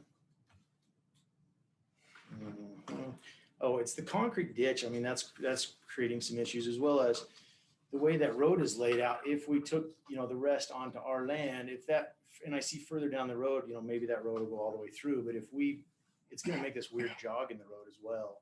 If we go 60 feet onto ours, and then we have to jog, you know, back to the original road, it's going to make a really strange jog moving forward. So we thought with 40, and then if the Hollies want to subdivide down the road, they could add 20 additional feet onto there, giving 30 and 30 from both of us, and it would go straight onto the road just south of that. So we were just hoping that you guys would hear our case and we could build our home out there. Yeah. Lloyd. Okay, I think I'm following everything here. End result, we'll end up with 37.51 right away. Is that correct? Is that 10 foot added, or is that 27 already, 27 and a half already split? I think they put the ditch in the right of way. You would have the 27, between the edge of the concrete road, you'd have 27 and a half feet plus another 10 feet. So 37 Right. and a half feet. So we're not getting 40 out of that. No, we're 2.5 feet short. The concrete ditch would still impact that 40 feet. yes. That's what I was saying. That's what we're trying to say is So, so the concrete ditch is actually in the right of way. It's just the 27 and a half is buildable. That's right. Okay, that's what we And want if to we do. had 37 feet, we could build the required road, which is 24 foot wide. Mhm. so so the right of way itself would be then 37 and a half feet. 40. Well, you would be granted the entire 40. It's just. Okay, that just the road- concrete ditch would be within. that. Right. Yeah. Okay. Okay. And you're already, if we could, Mr. Chairman, at the very north edge at Fernandez Trust property, that's 40 no matter what, correct? That easement? It's 60 odd down at the end of road at 9.5, and then where that ends, where it contacts the Fernandez property. So Owner bought the- 8 on your map, that squeezes to 42. Presently, Fernandez would not be impacted because their property is offset by 30 feet. Correct, but when that heading north to south, that's where it necks down to 40. Yeah. Okay, following. Nancy? Just a question on, in dealing with these rights of way in my previous job with utilities. Are you really comfortable with that being enough room if you were to choose or could use like Northwest Rural Water plus your power and all those things coming in on that same right of way plus your road surface? Well, I guess the way I would answer that is that we would obviously bury all these properties, all these utilities. I think that's even a requirement. It is. So we could bury it off to the side and still have at least 5 to 10 feet in there. I don't know, obviously we'll talk to utilities and try to get them all in the same trench as much as possible. We probably won't do that with Northwest Rural because they don't like doing that, but the others we would. I guess my question would also be impacted with what's the control on that concrete ditch? Is that an irrigation easement, or is that just a mutual delivery ditch? It's I would categorize it as a lateral, meaning it's serving more than one person. So they would have control? Irrigation district has control of some of that? May I ask one question? Make sure I'm wanting to Holly. Yes. I forgot to ask this. How would you get your road over to your house because you can't go in from the north or from the south? How are you planning on getting across that? just to make a little like bridge over that concrete ditch. Okay, So we would go my- halfway down. My reason was why you have to have it that much wider if we're gonna make the change for the bridge? Just for access. Maybe I'm not understanding your question. Are you understanding that, Scott? Say, can you ask your question again, Because Juanita? it's a wide, nice road, and the next part, the south part, is just a dirt road, we have 2 houses on it already. But our part is a really nice road, and we can drive down it without any bumps or anything. And so if you've got that part, you can just go ahead and draw your bridge and go across. I was just wondering why you need that. Oh, cross extra- at the, you're saying cross the north side. Across that cement. Yeah, across the cement ditch. Why did you need a wider road to get across the road? You can't. Well, because we'd have to have that road wide enough to be able to go in and then make the turn. And then we wanted to just extend that road all the way down and put the road down the center of the property. Yeah, I was just concerned about how you can get across that. You know, Okay. you know. Right now, the size of the easement's what we're working on. Does anyone else have any? I gotta, Go ahead. have you considered burying the concrete ditch and pipe through that section? Yes, We could. it would be a true cost. Yeah. To do something. We're looking at, what, 1,300 feet? And the ditch that's there, there is a buried pipe next to it. You can see that it's represented on sheet 3 by BP. And it's I believe it's an 18-inch ditch. We could probably get by with a 15-inch ditch, but it would still be a real cost. My next question, if I can't address to our engineer, and what is your feelings? I mean, to me, regardless at the beginning, for that section across, if I'm understanding this right, the Fernandez, it's not their property, but for that stretch is gonna be 40 foot anyway, correct? Correct. So what is the problem with, I mean, you wanna go back to 60 or are you okay with 40? We're okay with 40. We just want to be able to be granted a 40-foot, that entire 1,300 feet. And my question is to our engineer. Yeah. Is there a problem with that? Mr. Chairman, I guess my position is, it's hard to keep it in a short answer here, but, at the time when I granted when I reviewed the request for administrative relief, at that point, I mean, there's been some developments and things that the applicants tried to do since that point. But always, I guess, looking at what those conditions, in our road and bridge standards, of what you have to be able to satisfy to be able to grant administrative relief. When you have enough sufficient property adjacent to the road to have the necessary easement, I could not practically grant administrative relief as it relates to the wording of our road and bridge standards.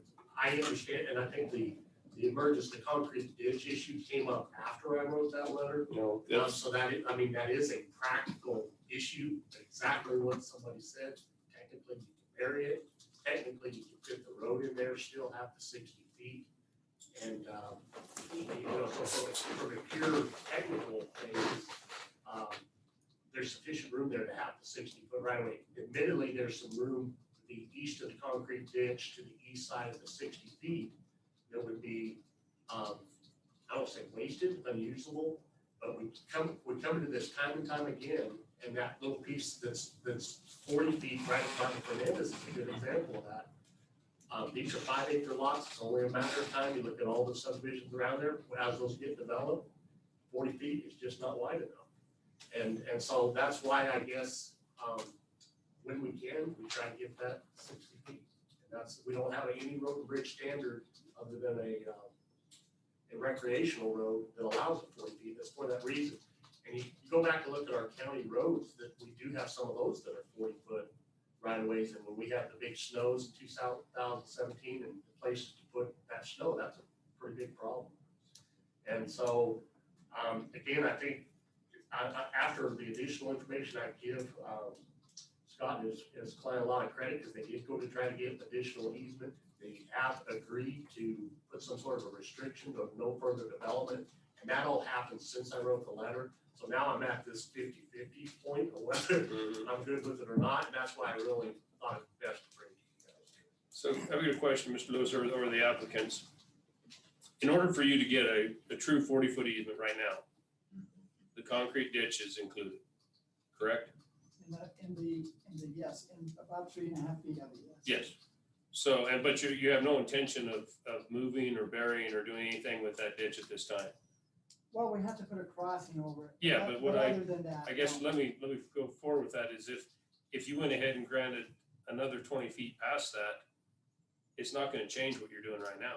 It just gives the easement, just because the easement is 60 feet wide and it's another 20 feet past or 10 feet past, 10 feet past the concrete ditch, doesn't mean you're changing the ditch. So you can grant that easement and you guys are in control of that easement.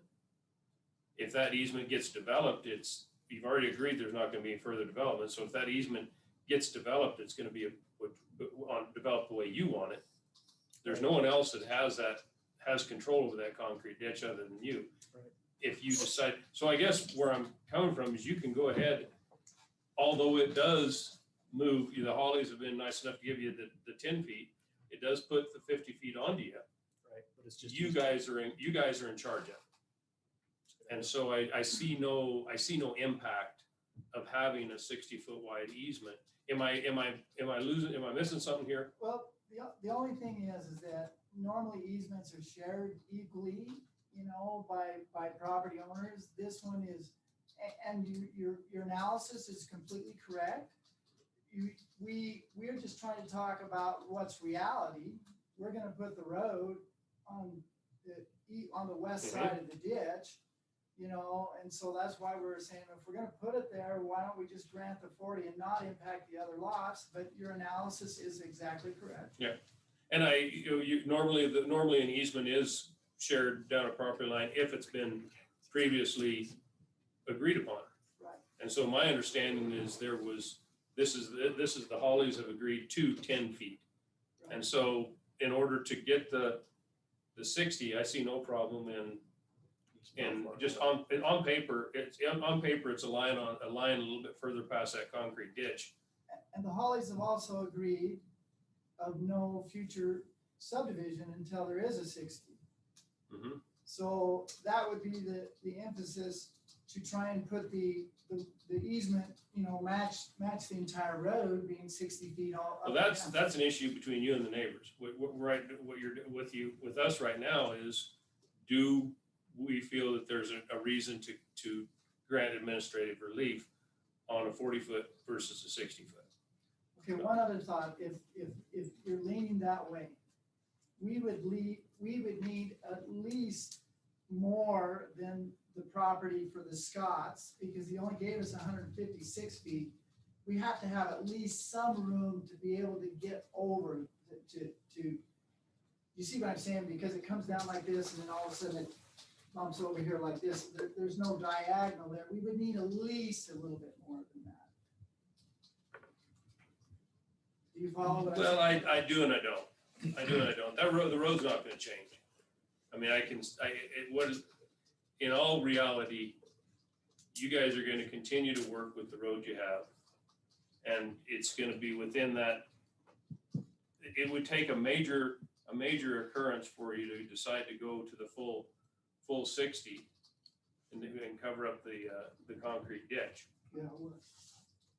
So, and I see what you're saying is if you needed, you would need some property up where, so it wouldn't be a shift, just a hard 90 shift. You just can't make a sudden, angle in it. And the other road coming in from the south sits, further west, so it would make this weird jog down the road, or further down. Drive around the county, you'll see some real weird jogs. We're trying to avoid, I'm just trying to fix the future issues. Dossie.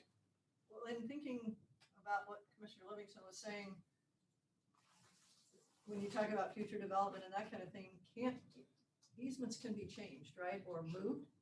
So if in fact we left the 60 or 50, whatever it ends up being on yours, and there's the unusable part on the east side of the ditch for now.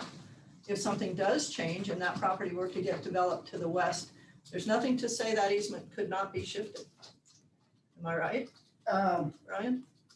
Easements in general don't go away. No. No, So- but if there's nothing built over there, I guess. So it would have to be written into the final plat upon the development of the west side of the property, we vacate.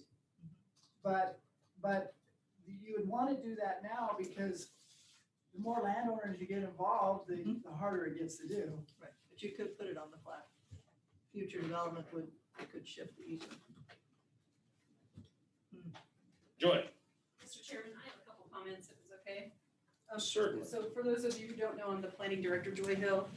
So this matter came to light during the pre-app meeting for this subdivision. So it wasn't discovered that there was an access problem until that particular moment. And at that time, we discussed with Mr. Lewis our concerns about running utilities either so close to the road or under the road. It's just not really good planning to do that if you don't have to. We understand the ditch. We are sympathetic to, the Hall's interest in developing this land. But I need to remind you, we are within 1 mile of the city of Powell. And the city of Powell most likely will respond as an agency and indicate their interest in 60 feet. I don't have that response because the subdivision hasn't proceeded, but I can predict based upon previous responses that we're going to be expecting them to want 60 feet. You aren't required to go with their recommendation. However, you have to take into consideration their transportation plan. So if that is part of their plan, you can't ignore it. I provided you a map, the first map that you were given. It shows you the colored subdivisions. Those are all subdivisions in the area. This particular area is very ripe for more development. There's no question in my mind that you can see the water lines running in areas around, I think it's 10 to the north and the highway to the east. It's just a matter of time. So we have to be thinking about what's going to happen when these other pieces of land get split up. How are we going to get to them? And then, I certainly haven't felt that I've seen a lot of alternatives considered on this one. I sort of talked to Brian about that. Everybody's sort of focused on coming in from the north. I don't know if anybody's explored coming in from the east. I realize it's a longer distance, but things like that, to maybe sort of circumvent this issue, because as you can see, the Fernandez's, there's not a whole lot of room in their front yard, and there's certainly not room in the Scotts. Their house is 15 feet away from the road right of way there. So now you want to bring more, traffic in there potentially. Granted, five houses is not like a massive expansion, but we have to look down the road, and that's what we do as planners. So those are just some things to consider, as part of your discussion, that we can predict future growth is going to happen here. It's just a matter of when. So we want to make sure we're looking at those factors. I'm still a little bit foggy here. In between Fernandez and Scott, we cannot achieve a 60-foot easement through there, correct? So currently the Hall property has 30 feet of easement. And I believe it's on the east side of their It's on the road, east side of the road. of the county center line of their road. To the west of that, there's no easement. So the Fernandezes don't have easement because they butt up against the end of 9.5. Okay. Does that make sense? My point is, if you're heading south on 9.5, it's 60-foot county easement until you reach that point, and it's going to bottleneck down. Yep. And then we're asking it to go back out. Back out to 60. What's the point of that? If we can get 40, just make it all the way. I have to agree with the developers here. I know it would be great to have that, but if you can't, we're gonna asking them to go back out to a county standard when it can't be achieved through the neighboring access. And Mr. Chair, again, all I ask is that you consider what Brian has stated in terms of like snow storage for plowing, also utilities running through there, and future development. It may not just be 5 lots that we're serving in 5 to 10 years. It could be 30 lots that we're serving, because we have to look to all directions. That's all I'm thinking. Mr. Chairman, I understand that and enjoy, thank you. my question is this, if they have do you recognize a no future development without the enlargement of the easement at a later date? Isn't that covered? The agreement is no. Excuse me, Mr. Joy, I mean, I acknowledge that that is written. I mean, is that possible to what they're saying through the planning and the, They can write in what they want, but that doesn't prevent other properties around there from developing too. so no other development could happen They're just without the talking about enlargement? They're just talking about their property, but there are other properties in the vicinity, as you can see, that we need to be thinking about, that are gonna be seeking access potentially or coming in, and so that's the type of thing. That would be accessed from 9.5, you mean? Potentially, I mean, even if the Hollies, maybe they choose to subdivide eventually, or they sell their land, that's nothing preventing the next owner from doing. But the at same. that time, we can require that additional 40 or 20 more feet to the I guess that would be west. on Brian's answer. On that bottleneck discussion, Commissioner Gill, I guess my thought there was, is there's 30 feet east of the county road, east of the center line. And then to the west, that's property owned by the Hollies that was left, it looked like it, I don't know why they did it that way, but it's the way they did it. They isolated that piece of Fernandez property. And so my thought was, yes, there's a little bit of a bottleneck there, but if the Hollies or somebody else does subdivide it later, there is still that additional to the west where you could get to 60 feet. So I just thought that this is a situation where Scott, his client, don't have control of that situation. They don't, but this other, they do, they have the property to do. That's really where exactly the way Commissioner Livingston described it, what I struggle with is, it's a line on a piece of paper. It's very hard to go back and get it down the road. Sure. Hi, I'm Hans Holly, Robert, Juanita Holly's son. I can tell you the reason the Fernandez property is bottlenecked and like that is because my grandma did that like 50 years ago. We've been farming that land since 1910. The other reason that we didn't want to give up any more than 10 feet on that is because it takes us right up to the edge of the field, which is the tractor access. And that's how my parents make their money. They're both retired. My dad's disabled. You take out any more of the farmland and they lose income. That's how they make their living. So that's why we were hoping that you don't take an extra 20 feet out of our property without some kind of other deal or arrangement coming up. We're not planning on selling it or bisecting it anyway. The only other comment I'd like to make is that the idea that that the agreement is such that very clearly the Hollies and this parcel can't be further subdivided until the county achieves 60% right of way. 60 foot. 60 foot right of way. So the Hollies have signed off on that too. They have. Okay. And it's notarized. Okay, well that, What about the Lynn Shield? yeah, what about, yeah.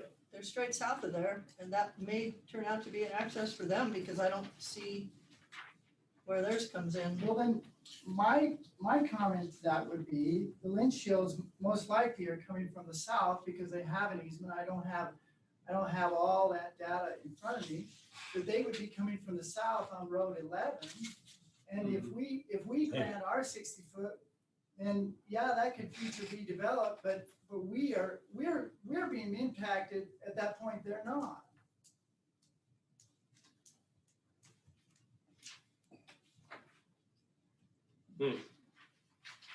Okay. Any other questions from the board? It's a public hearing. Any further public comment? You need your name, sir? I'm Bob Graff. We are, Okay. Linda and I are the owners of the farm directly to us. And with Joy's comment there, we're talking about future development possibly. Of course, in the short run, we have no intention of subdividing that farm whatsoever. Access from like Highway 295, Road 9, anywhere to the west, it'd be a little on the complicated side as well. So I'm not totally certain that'd be a great opportunity for an alternative access point. Because there's a subdivision straight to our south line, the highways on our east line, big waste ditch, and another subdivision to our north. And so, really our only access to our field actually to our irrigation, our concrete ditch is actually coming through Valley subdivision and coming back around. And,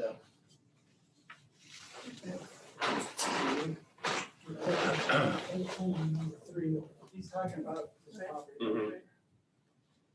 So, I'm just kind of throwing that out there that, if that is a viable alternative. Tell me where this damn ditch is. It's gonna be running right.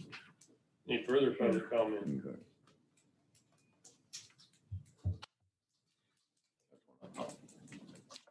That's Okay, why a motion to close public hearing. Mr. Chairman, I would move to close the public hearing. second, Moving second to close public hearing. Further discussion, all those in favor? Aye. Motion carries.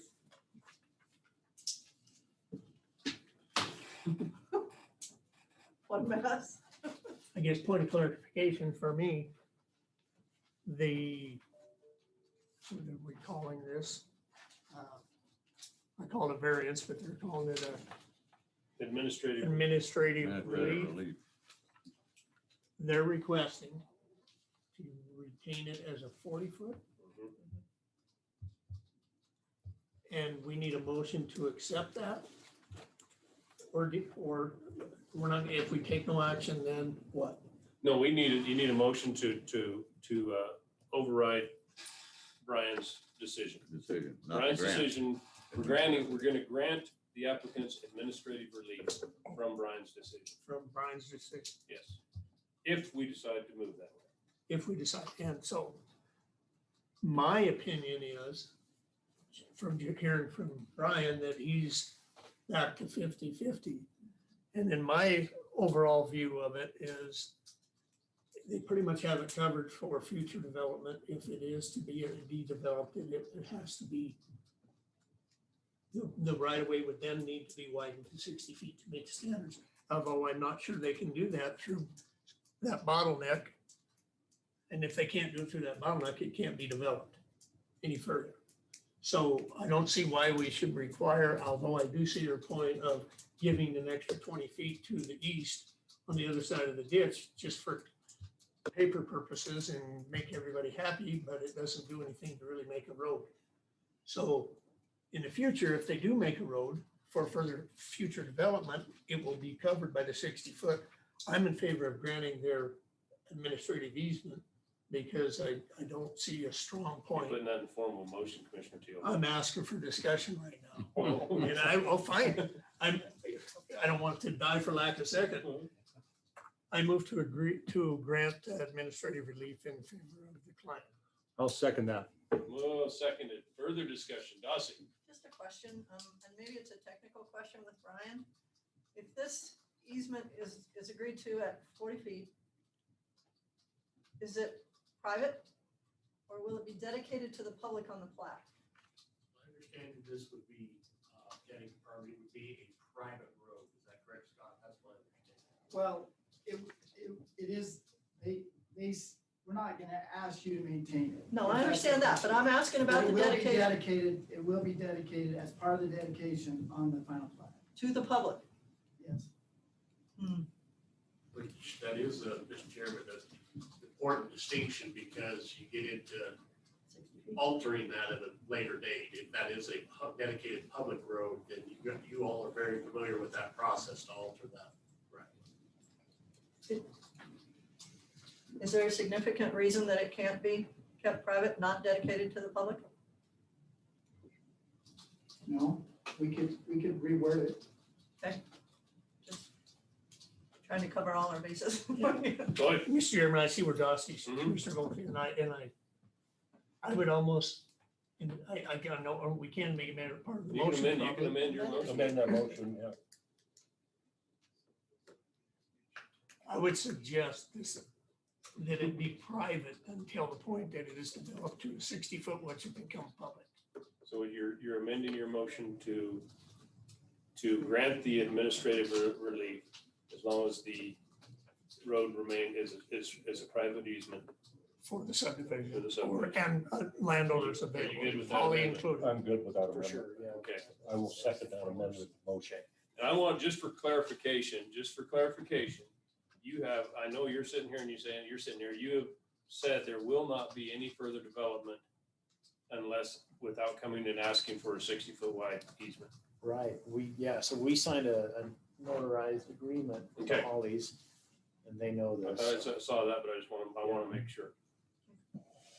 Commissioner Tilden, you have anything? I've been sitting over trying to, this is a tough one to do because, I've been up here quite a while. And Brian, and before Brian, his predecessor, they have granted administrative relief in different cases. But in this set of circumstances, the county's changing. There's no question about that. Joy's office is busier than we have ever been. And we do have certain county standards that we're trying to make people adhere to. And in the past, maybe we have been a little lax and we have given administrative relief because it's the easiest thing to do. And we try and take, simplicity into account when we're making decisions, especially when people are concerned with what they can and cannot do with their property. But in this set of circumstances, you're taking your property, you're going to divide it into 5 lots, presume you can live on one, so 4 more. And you're going to have access for school buses, I presume. You got to have access for ambulances and fire and all of the rest of it. And I just think it's time that we need to start really thinking about going ahead and enforcing our county standards. And so I'm in opposition to the administrative relief. And I don't say that lightly because I would like to do it. It's, everything, it seems to me, this is the logical thing to do. It would be easier on you and easier on everybody. And certainly don't want to make it any harder to do what you want to do with your property, but we've got certain county standards we have to adhere to. My only response to that, Mr. Chairman, would be, but if you can't achieve that through this 200-foot section, I totally understand. I totally I understand don't that. see what the reason for making it larger. Well, you follow you. Yeah, and I totally understand it. And then I've been sitting here wrestling with that too, this little tiny section, this little bottleneck up here. Throws a kink to the whole thing. If it wasn't for that little bottleneck, it'd just be 60 feet all the way through. But you do have a good point, Mr. Chairman, for on like buses and the other 4 landowners that may need a little extra room, but end result is a 24-foot road. The road Yeah. isn't gonna be any different. Yeah, the road's not going to change. The road's going to be 23 or however many feet it is. Us. I would also say that in my experience with the school districts is they do not usually go down private roads if it's dedicated. If it's not dedicated to the public, They don't travel. Right. That's part of the. Well, that's one of the ways, the reason the county's gotten involved in plowing all these private roads for school buses in the past. No, they're not private roads. They're ones that have been dedicated to the public. Yes, they're Yeah. private roads dedicated to the use of the public. Okay. Further discussion on the motion. Question, one last. Yes. This is, Joy, this is not subdivided yet. Oh, no. So we will see this plat again. If access is achievable, you will see it, yes. So just because you got through this, you got a long way to go. I'm seeing that. Hey, you ain't through it yet. We still got to vote. Fun, isn't it? That's all I got. This is a hoot. All right. You know, my realtor didn't tell me anything about this. Of course they do. Just divided it. It's all Yeah. butterflies and blue Oh, skies. man, right? Yeah. So the motion is to grant administrative relief, allowing a 40-foot wide easement as long as the road is maintained as private. Okay, all those in favor? Aye. Opposed? Opposed. I tried to say aye before you said I'm in favor. I'll let it go. So 3 ayes. 3 ayes. Okay, you got it. Thanks, you guys. You could have made me vote. You're awesome. Aye. Thank you. It was a compelling argument and you Well, did Scott, good. Thanks, Scott. thanks a lot. Appreciate your time, you guys. Well, I was doing really good. What's that? Thank you, guys. Probably good. Neither did God, my head's gonna explode now, Brian. I. Sorry. If somebody else say the easement, we're gonna start a drinking game. So, This time. Hold on. If you had that section up in. Well, hell, I was doing check good. with you, but- I was doing good until this came in. The two problems you have, the bottleneck and then if the wind picked up, it did, they put the whole thing on there. And been- Oh, good. Yeah, I brought it in this time.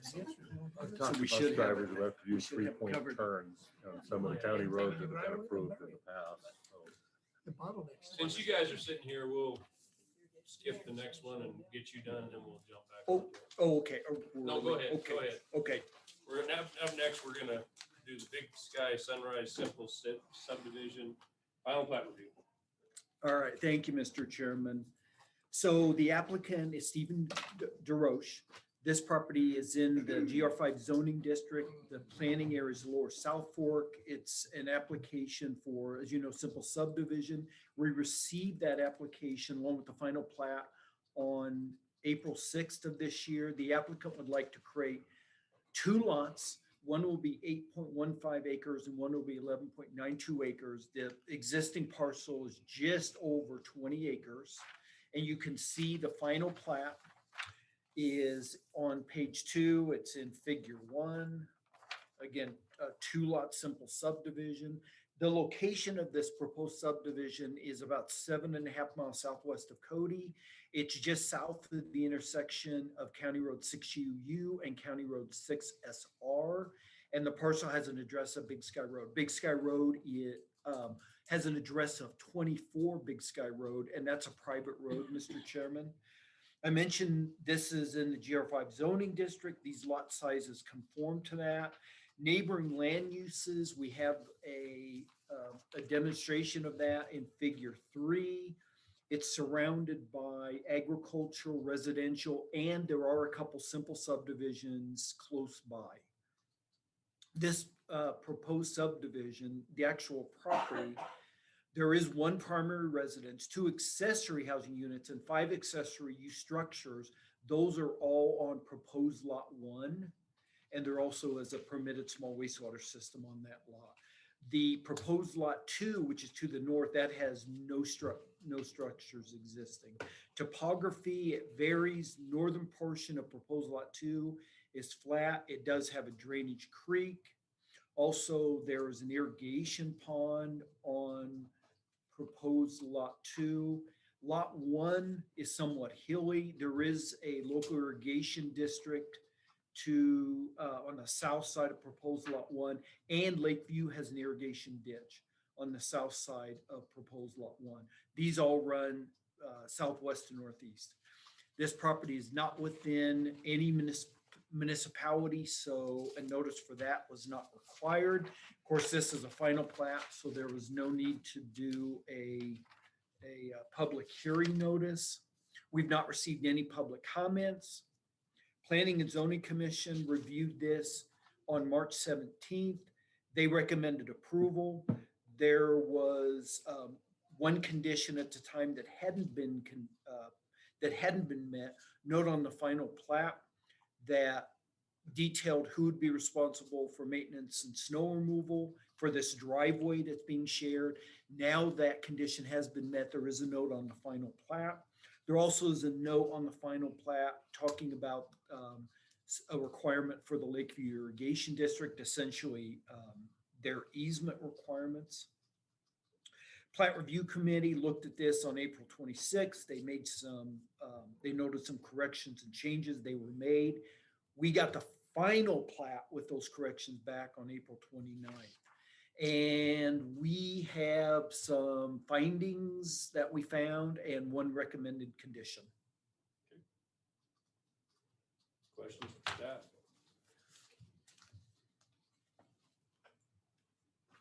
Hearing no questions for staff. Mr. Chairman, I'll make a motion to approve. Second, Moved and seconded. Further discussion? one real quick, and I'm sure it's there, that, you know, with the ag protection Right to farm? right to farm, is that in there? It should be, yeah, Mr. Chairman, Commissioner Teal, it's supposed to be on the final plat. Let me see if I can look at.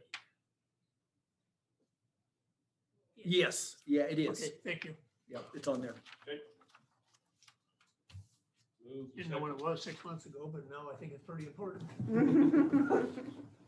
Moving second, and further discussion, all those in favor? Aye. Opposed? Motion carries. All right. Thank you. Thank you, Mr. Chairman. Okay, we'll jump back to our 2:30 agenda item, which is the Second Amendment Preservation Resolution. So given what's shaken out in the new administration east of here, a lot of folks in the county, a lot of folks in Wyoming are concerned about what's could be considered some federal overreach, and we here in Park County are pretty adamant about what the Second Amendment spells out, and we'd like to show our support by this. I've been approached about being sanctuary county, a Second Amendment sanctuary county, but my concern is if you're a sanctuary county, do you get to determine exactly what you're a sanctuary for? So I think after discussion, we thought this might be the appropriate way to go, and discussion with other commissioners, we came up with this. I will have to say I poached this from the Johnson County resolution, and I think it pretty much states where Park County is on the Second Amendment. So, Mr. Chairman, I got one question. I meant to ask the sheriff when he was here. We're asking him to sign off on this if he had an opportunity. he's been in the loop since we started talking about it. Yeah. There were some bills that were brought forward in legislation that were Second Amendment preservation, and there was some problems with the way they were written. When you have all 23 sheriffs in the state come out in opposition to some of that, it says there's problems with it. Again, our sheriff has looked at this and he's on board with it, so. Chelsea. I would make a motion that we approve this resolution. Second. Moving second. Third. Did you fourth it? Well, I'm gonna fifth it, so moving and seconded to adopt the resolution, make Park County, Wyoming, declare Park County, Wyoming Second Amendment Preservation County. All those in favor? Aye. Opposed? Okay. Motion carries. 2021-24. 2021-24. Great. Sir. Mr. Chairman, have you heard any resistance to any of these people that wanted you to, that wanted the commission to sign a sanctuary resolution? Are they disappointed? I mean, have you gotten? I haven't gone. Now that it's out there, I'm sure we'll hear. I mean, it's just, I guess, CJ, it's just a matter of, maybe it's a matter of semantics, but when you say we're a sanctuary county, do you get to specifically say what you're a sanctuary for? And so if you're a sanctuary for the Second Amendment, what if someone comes forward and says, well, hey, I want us to be, a sanctuary for marijuana? I personally would like to see us be a sanctuary county with grizzly bears and wolves, as far as prosecution for managing them. Or lack thereof. Yes. And so, yeah, we're already a sanctuary county for grizzly bears and wolves. I want to flip it the other way. But no, we just thought this was the cleaner way to go. And some of the language is kind of toned down, I'm assuming, right? Some of the, because isn't that kind of like a nullification kind of the sanctuary? Some of the sanctuary resolutions are kind of like, you do something that we consider to be unconstitutional. Yeah. We're not gonna, in our judgment.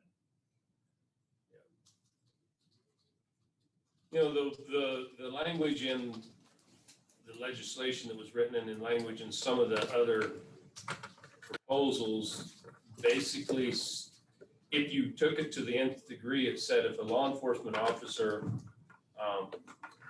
scooped up a gun in a domestic violence call, then he's infringing on the Second Amendment rights of that person, and they could be held liable and be charged with infringing on that person's Second Amendment rights, which I'm pretty sure if you've got an issue, a situation like that, you don't want to tie your law enforcement's hands from protecting the folks that he needs to protect. You've seen all the cop movies where they say drop your gun. You couldn't do Couldn't do that. it, yeah. You know. We're asking you to, now we're not telling you to. We'll have to ask We're you. Would you requesting. mind dropping your weapon? Please, please. But you don't have to. No. Because.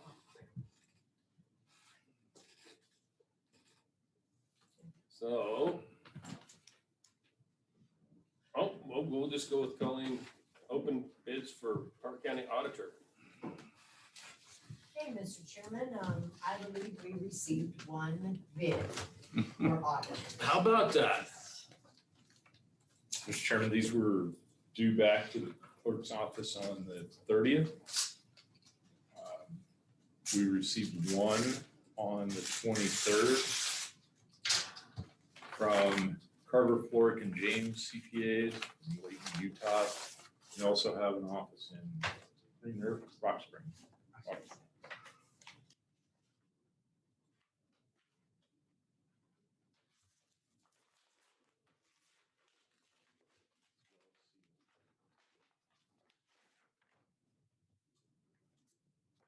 I have it to be on the next meeting for a decision, but since there's only one received, we could make a decision today if the price sounds right.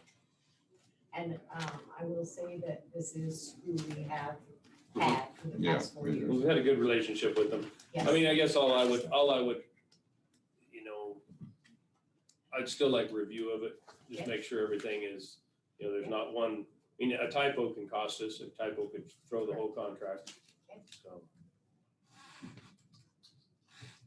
Enhance is good, but, you know, So do you want me to announce what their fee? Yeah. Their proposed fee is? Mr. Chairman, so their proposed maximum fee for June 30, 2021 is $48,000. Maximum proposed fee for June 30, 2022, $49,500. And maximum fee for June 30, 2023 is $50,000. what's that compared to what they have been? I believe this year we paid them approximately 46, maybe 47. I think we had, maybe it was 48, 2 payments of 24. 48, So I think 48, and they are gonna have to do a single audit again, so. And But that's a lot of extra work, but. Mr. Chairman, and just to, remember that that's the maximum fee Yes. that they're proposing. It could be less, if we get out of this rut of having the federal funds coming in and we, didn't have to go through the single audit, then it could be, $3,000 or $4,000. Mr. Chairman, this is a 3-year contract, correct? Correct. Dan? So, I mean, it's probably good. We've been dealing with them for years, but since time is of the essence, if you would just take it back and look it over, Okay. double check, compare it to last year, our last Sure. contract with them. Yep. I remember, I think Joe, well, I was on, so Joe was on when we started having to hire auditors. Yeah. Okay, thank you, Hans. Healthy is contract, Colleen, I'm not sure why you put my name on there. because you asked about it, you're on the health committee. Well, You wanted to put it on so consent you- agenda. You met and listened to the gentleman. Yep. And So- so the contract has been returned, no increase or anything on that contract, so it will run. Mr. Chairman, Yes, sir. this question, I mean, I don't participate in this. I did it a couple times, but are we getting our money's worth out of this? So do you remember some of the comments from the Yeah. employees? Okay, so speaking just on myself, I get a lot out of it. I did some things that I probably wouldn't think about. One of them is this last incident of, you know, how I just upped my treadmill a half a level, how that can increase and we always think of all those things, so I think they take each employee, and they work individually with each employee, so I think it's well worth our $1,200 a month, but. Okay. Well, Mr. Chairman, what is our participation level again? Since we took law enforcement out of it, I think we are sitting at like 63%, I think we're pretty high. And what do you Of mean the taking remaining. law enforcement? They don't participate at They all? can, but we quit going to the law enforcement center. Okay, so around 50%. But refresh my memory, we pay so much per employee, correct? No, it's a $1,200 fee. Flat a fee. month. What's a flat fee? Yeah, flat fee now. So they could see 70, they could see 10, it's a flat fee. Okay. Does it? Mr. Chairman, I would just say that our insurance numbers look good also, and I think that's part of the reason is a lot of the people are learning from these people and spending more time taking care of themselves, and I think our insurance numbers reflect that. Mr. Chairman, Good point. Scott, excuse me, you got a question? I'll move to go ahead and approve contract. Second. Moved and seconded to approve the contract for Healthy Is. How much, Discussion, dollars wise, what are we looking at 14,400 for a year? for a year. 1 year at a time or per year? 1 year. We renew yearly. And did you mention, is there an insurance break on, you know, part of it? No, there's not a break. It just, the way it works and I think people are staying healthier because of these people So it'll working with cost them and us teaching less. them. So it's costing us less in medical claims. It's really hard to quantify that. It's very hard to quantify, but, you know, if you're getting some participation and it's just it's a decision we have to make on what we're gonna offer, you know, our employees, if you give them the opportunity to be a little healthier, you know, is worth it. Mr. Chairman, if I Yes, sir. could, just one other quick comment, you know, I would look at this a little bit harder if it wasn't for the fact that we've stopped all of our wellness payouts. And so this is something that we can do for our employees, and I'm all for it. Okay. Further discussion? One real quick, and that I will support it this year, but I would like Nancy to bring this up at your benefits meeting and that. Do the employees truly feel that this is a benefit to them, or would they rather have a $75 a year raise? That's what it comes down to. Money's gotta come somewhere. You guys want raises? Well, we've got a comment from Susan over there. Mr. Chairman, I'll tell you, the Healthy Is, they give you a program with where your body is. So I took it in last year for my physical to my doctor. He was really impressed with it. So he worked with me and brought my blood pressure down, and I'm no longer taking blood pressure medicine because of the stats on that each month. So I'm telling you, he was impressed. He used it effectively with my physical, so it saved me as well as the county money because I wasn't putting any claims in, so just saying. I'll bring it up to Further discussion? All those in favor? Aye. Opposed? Motion carried. Wow. You didn't see that coming, did you? What? Didn't, no, not the comment, getting approved. Can imagine what they'd say where my body is. I know. Probably Rock Springs. Yeah. Hey. It's like Connie's been at McDonald's. Is Scott out there? No. He Think was I did thinking trainer about right 310, too, John. so. My hair's not here yet either. Well, that's right, we have the interview. Yeah, with Kelly. God, no, I don't think so right now, thank you. no one wants to be on the P and Z board anymore. Well, can you blame them? No, I don't blame them at all. Just saying. Did you see that? How efficient I am, back on way ahead of schedule after that. We can have some more clerk discussion if you like. You know, Circulation is the same. I got stuff I gotta go do. Takes places. Thanks, Nan, see you guys. And then that machine, Let you know exactly. where your weaknesses are. I gotta shoot. what you need to work on. What you get? No, don't even show me a picture of a big fish. Okay, I promise I won't. Hey, Lee, I got a stupid question. In the 1892 war you're referring to, in the Did they not pull that? Holy. Oh, it was supposed to be pulled. That, down here? I'm just curious, yeah, what. That was part of the Johnson Johnson County. County. Yeah, line. Yeah, that was, that You did paragraph, change it to Man, Park that's County magnificent. War. It is. It was, Yeah, there was that's that. that entire paragraph's supposed to be deleted. What the age on, I mean, he I looks old. was looking up, trying to figure out what you guys were talking about. Thank you for catching that. No, we didn't sign it. No, it was 15. Yeah, because I had asked, and she must have switched it because she sent one Yeah. version that was removed. It's not in mine. Hand me that resolution that we just signed for the She second. printed one. off the wrong one. It's right here. We did, Park County did declare war on Garland Yeah. that year, but it was a loss. Oh. Someday. The Garlandese are way too, the When- Garlandese had a much better war fleet than we had. The Garlanders. Leo?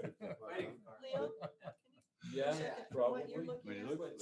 Electronic, she must have sent out the. Yeah, this was sent out yesterday, I think. Yeah, but I don't think it's in here. No, it's not on it, in when we All right, got. so Green River? you need We to had be two updated. paragraphs from Weekend there before. strong. Yeah, Fish with my son. because they referenced the Johnson And- County War. Yeah. And this guy that's And, going to, and also something about no, going yeah, what to we signed is, Alaska with us next summer. what's there is wrong. There was also a paragraph in You there wanna that keep it? basically said if the law enforcement went in, Oh, wow, that's found a beautiful. That domestic, one's they 23. couldn't even That's remove your gorgeous gun. fish. We struck Yeah. that. Okay. It said no money in the. Beautiful. That was, you ever been on seat ski? Nope, never, You never. haven't signed anything. I'm not It's down down there. I don't believe in that. Right. I'm against the Second Amendment. Right. That's It's Scott pretty Weber. cool. We had, Yeah. we saw moose, deer. You didn't see all that time. Saw an otter. And it's just. Resolution will north of stop Green the River, ATF out in the from desert. coming in. Really? And it's It just will. this oasis up through the river back to. Hey, wait a Pompano. minute, I have a That's actually resolution. Green River? Yeah. I have a whereas, it's gonna keep you at my Is there front public door. access there? or- The whole thing. Oh, the whole Stop thing. tasering me. Yeah. Yeah. Did you float it or just wait? We floated. Huh. What do they have in there? Just brown rainbows? Browns, rainbows, cutties. Really? Wow. Do you want this copy? Do you not want it? I don't No, want I ain't got it. it. You don't- I'm you don't gonna want take yours? your, She thinks it saved it in the PDF, but not in the original. I'll give you mine too. It's not in Okay. that, it's not what we signed. It's not what you signed? Okay, so we're good. All right. All right. So it just saved it wrong in that PDF that you guys have access to. Oh, or look at what? this one is reading his. Yeah, I just wanted to see if you had the right numbers. You're right, it does go about 1,000 each year. Yes, we talked about it. Yeah, we got it that way. It's here, it is in the system. But the PDF is weird, so. Susan, I've got it in my PDF. so. Oh, Yeah. okay. Is Saying Yeah. it's But it's just- not in mine, Yeah. in the SharePoint. No, in SharePoint mine is. Oh, but here, the original one isn't. That's what's weird, because I saved it in SharePoint to a PDF. I don't know why it took the. Yeah, because the SharePoint PDF is Yeah, and the one wrong, you and then signed when doesn't you have it sign in is there, right. so. I don't know. Park County War, It's not in this one. be number 8. It's not in my, Yeah, because that was all removed. Yeah, when I approved it, I, Sorry about that. I don't know why, when I changed it to PDF, it brought that back in there, because it was removed. You just deleted spoiling for a fight. I know. in 1892, That's the right weird, to bear 'cause arms by the citizenry of Park County. Yeah. Well, I was wondering, I've never heard that before. I was very curious. Well, you're a newcomer. You I probably guess. wouldn't know. Seems like a big deal. they actually haven't started yet. It was supposed to be 2022. I just tried calling Kelly, they're not answering his phone, I don't know where they are. So, Well, we'll see if Mr. Scott shows back up. Well, the chairman didn't tell him to get here till 3:20. True. Because I had an interview at 3:10. That's right. yeah. Now, if it had been me, chairman, I would have worked him in, because You would've. you've been running way ahead all day. We got it behind a couple once. Thank you very much. You need to look at numbers, but this is the kind of stuff, and they give you a program that it feeds back to with body mass. And how does it figure that out? Just this machine and how it reads it. And they use it, I don't know, it's sensors. Body in your mass hands and your index, feet. Where's the machine at? They bring it in once a month. Oh, okay. Yeah, Colleen, when you come to us with a request next time, you need to apply us with beer and booze a couple days before. You might get a little. Or at Hey, least I a couple, thought I was doing. at good. least a You know, couple like- hours like- before. like- A couple hours before might even be better. All right, I'm How gonna about- have 2 weeks to ask again. There you go. Chair down here and I'll Yeah, just it's stay. pretty, it's I pretty know. cool. I'd hate to see my body map, Well, but- body fat. Well, You you go know- twice, because the Oh. first time you figured out, the second time you're hopefully done. That's what's amazing is how it changes. Yeah. I know exactly how mine changes from the fall hunting season to now. Well, don't we all, but you know, we don't want to discuss that. You're gonna be in the cloud walker chair, I see. Oh, No, I don't think she'll ever be there She won't again. be there, she won't be there. Bless her soul. Rest in peace. Yes, indeed. I don't know why we still have that chair, to be honest with you, but okay. Pretty nice. Yeah, until you sit in it, it's hard to, It's cushy, but. see, he's a Fall little asleep. shorter than me, so he might can get out. I, after sitting in it all day, had struggled to get out of it. It's a little slick, too. You guys are running ahead of schedule today, huh? Well, no, our interview guy never showed up. Oh, no, we're behind. All right, we got an interview, it's supposed to be right now. You wanna be on planning and zoning? We got the interview for planning and zoning. Go ahead and sit up here. We'll get you right on that board. Can I You'll just be make a- appointed. Can I just make a motion? You'll be, Weddings that way. you'll be appointed before you know it. I tell you, easy to get weddings don't show up. That's probably true. All right, well, we'll just appoint him then. If I knew him, I probably would. I don't even know who it is. I don't either. Well, he's been here less than a year. Is it a he or a she? I don't know. It's Could be he. a she. 20 action It's I read his cover That's gotta letter. be It's one a of the he. biggest ones since I. Yeah, because I thought it was a she until I read his letter. Oh. And then he talked about he. How much rain did we get? Not near enough. It's pretty moist though. There's a puddle of Is it. it? Oh, good. That's running off the roofs pretty hard. That's slush or a little bit of sleet that came down. I actually, got the lawnmower out on Saturday and mowed my front and backyard. And it's like, okay, now it can rain. Now I should have the fertilizer down, but I didn't want to put it, every time you put that down, it's like, okay, I'm not gonna rain for how long? Yeah, Who's covered me? Exactly. So I always said, wait till the raw Did you water's get on, one? then There we go. fertilizer. Yep. Yeah, Colleen, if you get anybody down in your office that needs exercise, you know, when they do their healthy is consultation. Uh-huh. I got about 30 acres I need irrigated, you know, get they're walking a lot of upper body movement. Oh, do you know, Butch Clifton, No. Boomer, everybody calls Yeah, him Boomer. Boomer? Yeah, so anyway, that was Nate's first job, All right. was working for him, cleaning ditches and, helping him irrigate. Which Clifton? Butch? Boomer. Boomer? Butch, yeah. Anyway, so that was Nate's first job, and I said, you know, you gotta get after him if he's not doing a good enough job for you.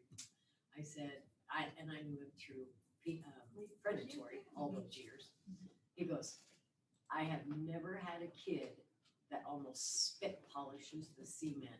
That's how clean he's got them things cleaned out. He was just amazed. Come on in, So, sit but down. He was younger. Yeah. He did a job. I don't know. Did you bring this efficiency?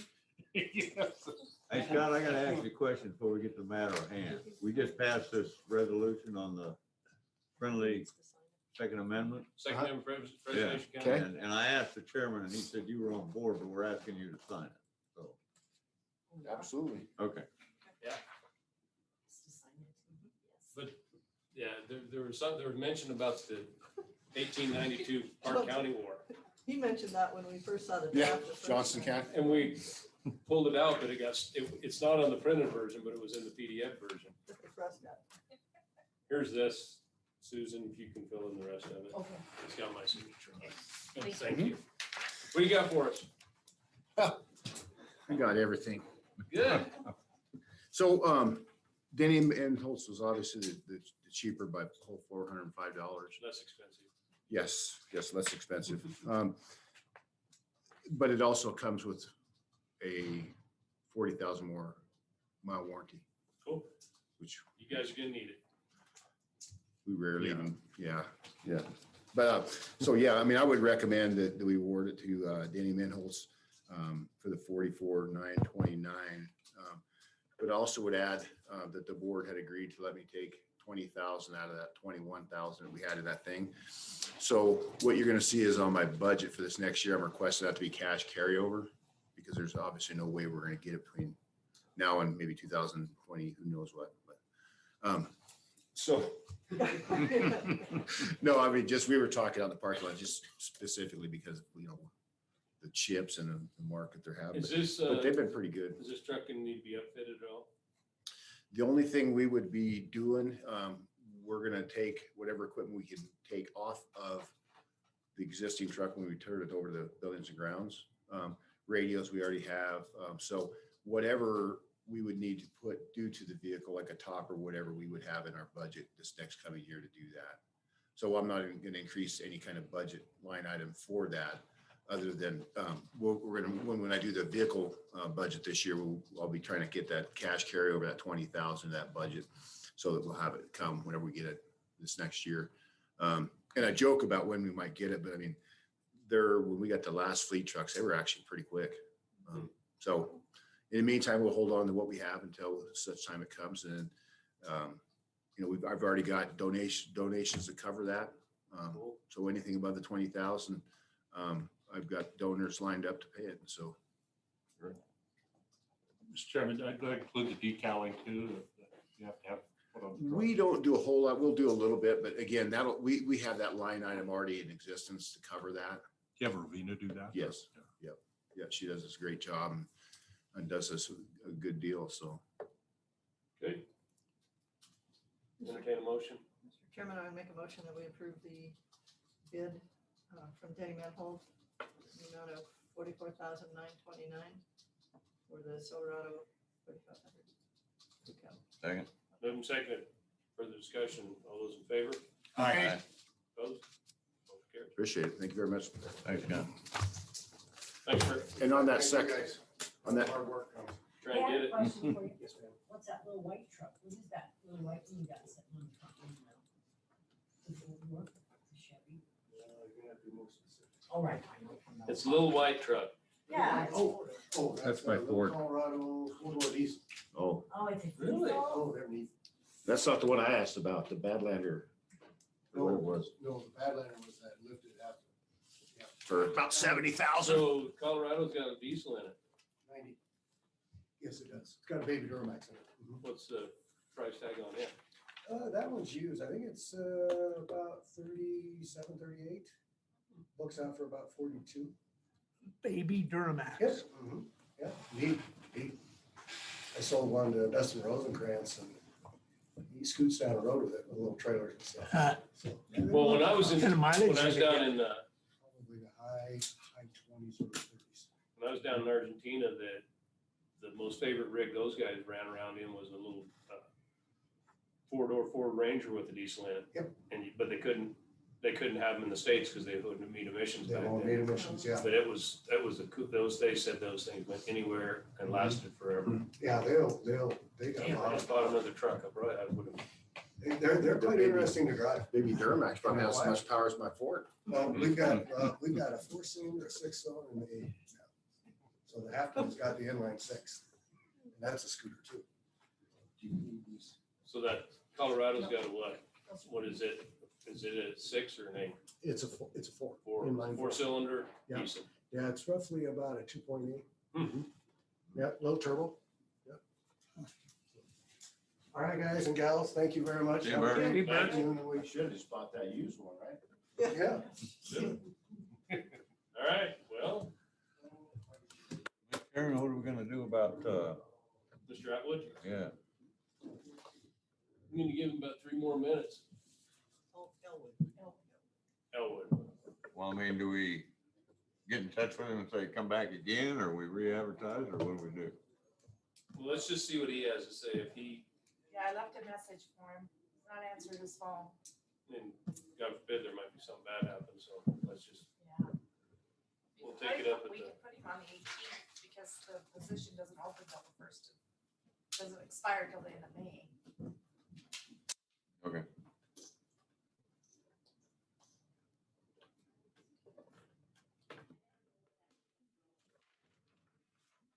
Being too short-handed nowadays.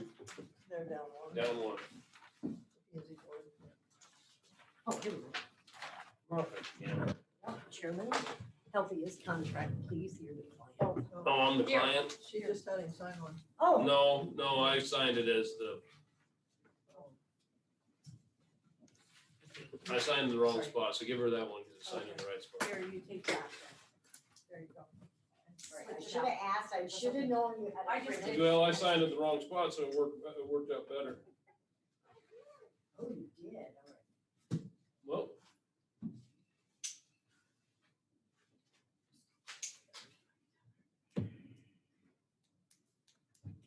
I suggest we re-advertise, but do not specify a North Fork. Here, we already have that covered. so, And if this person does have a legitimate excuse, they can re-interview at the time of, if we get more so applicants. you're making that as a motion? Yes, sir. What is the motion? We adjourn? No. That we re-advertise the planning zoning commission, but do not specify a North Fork position, because we already have that covered in Richard Jones. And if this person has a legitimate excuse of not being here, she, whatever it is, can Resubmit it. re-interview at that time. I'll second that. Moving seconded to re-advertise. All those in favor? Aye. Aye. Motion carries. Mr. Without- Chairman, So, Mr. Chairman, you don't As want me to general. put it as a Cody position. Right.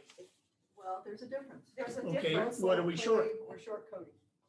because Richard interviewed underneath the Cody position. Okay, advertise for the position that's open. There you To go. be Cody. Got that? Mr. Chairman, I move we adjourn. Second. Moving seconded. Further discussion? All those in favor? Aye. Aye. Aye. Thank you. Good job, Chairman. So you guys all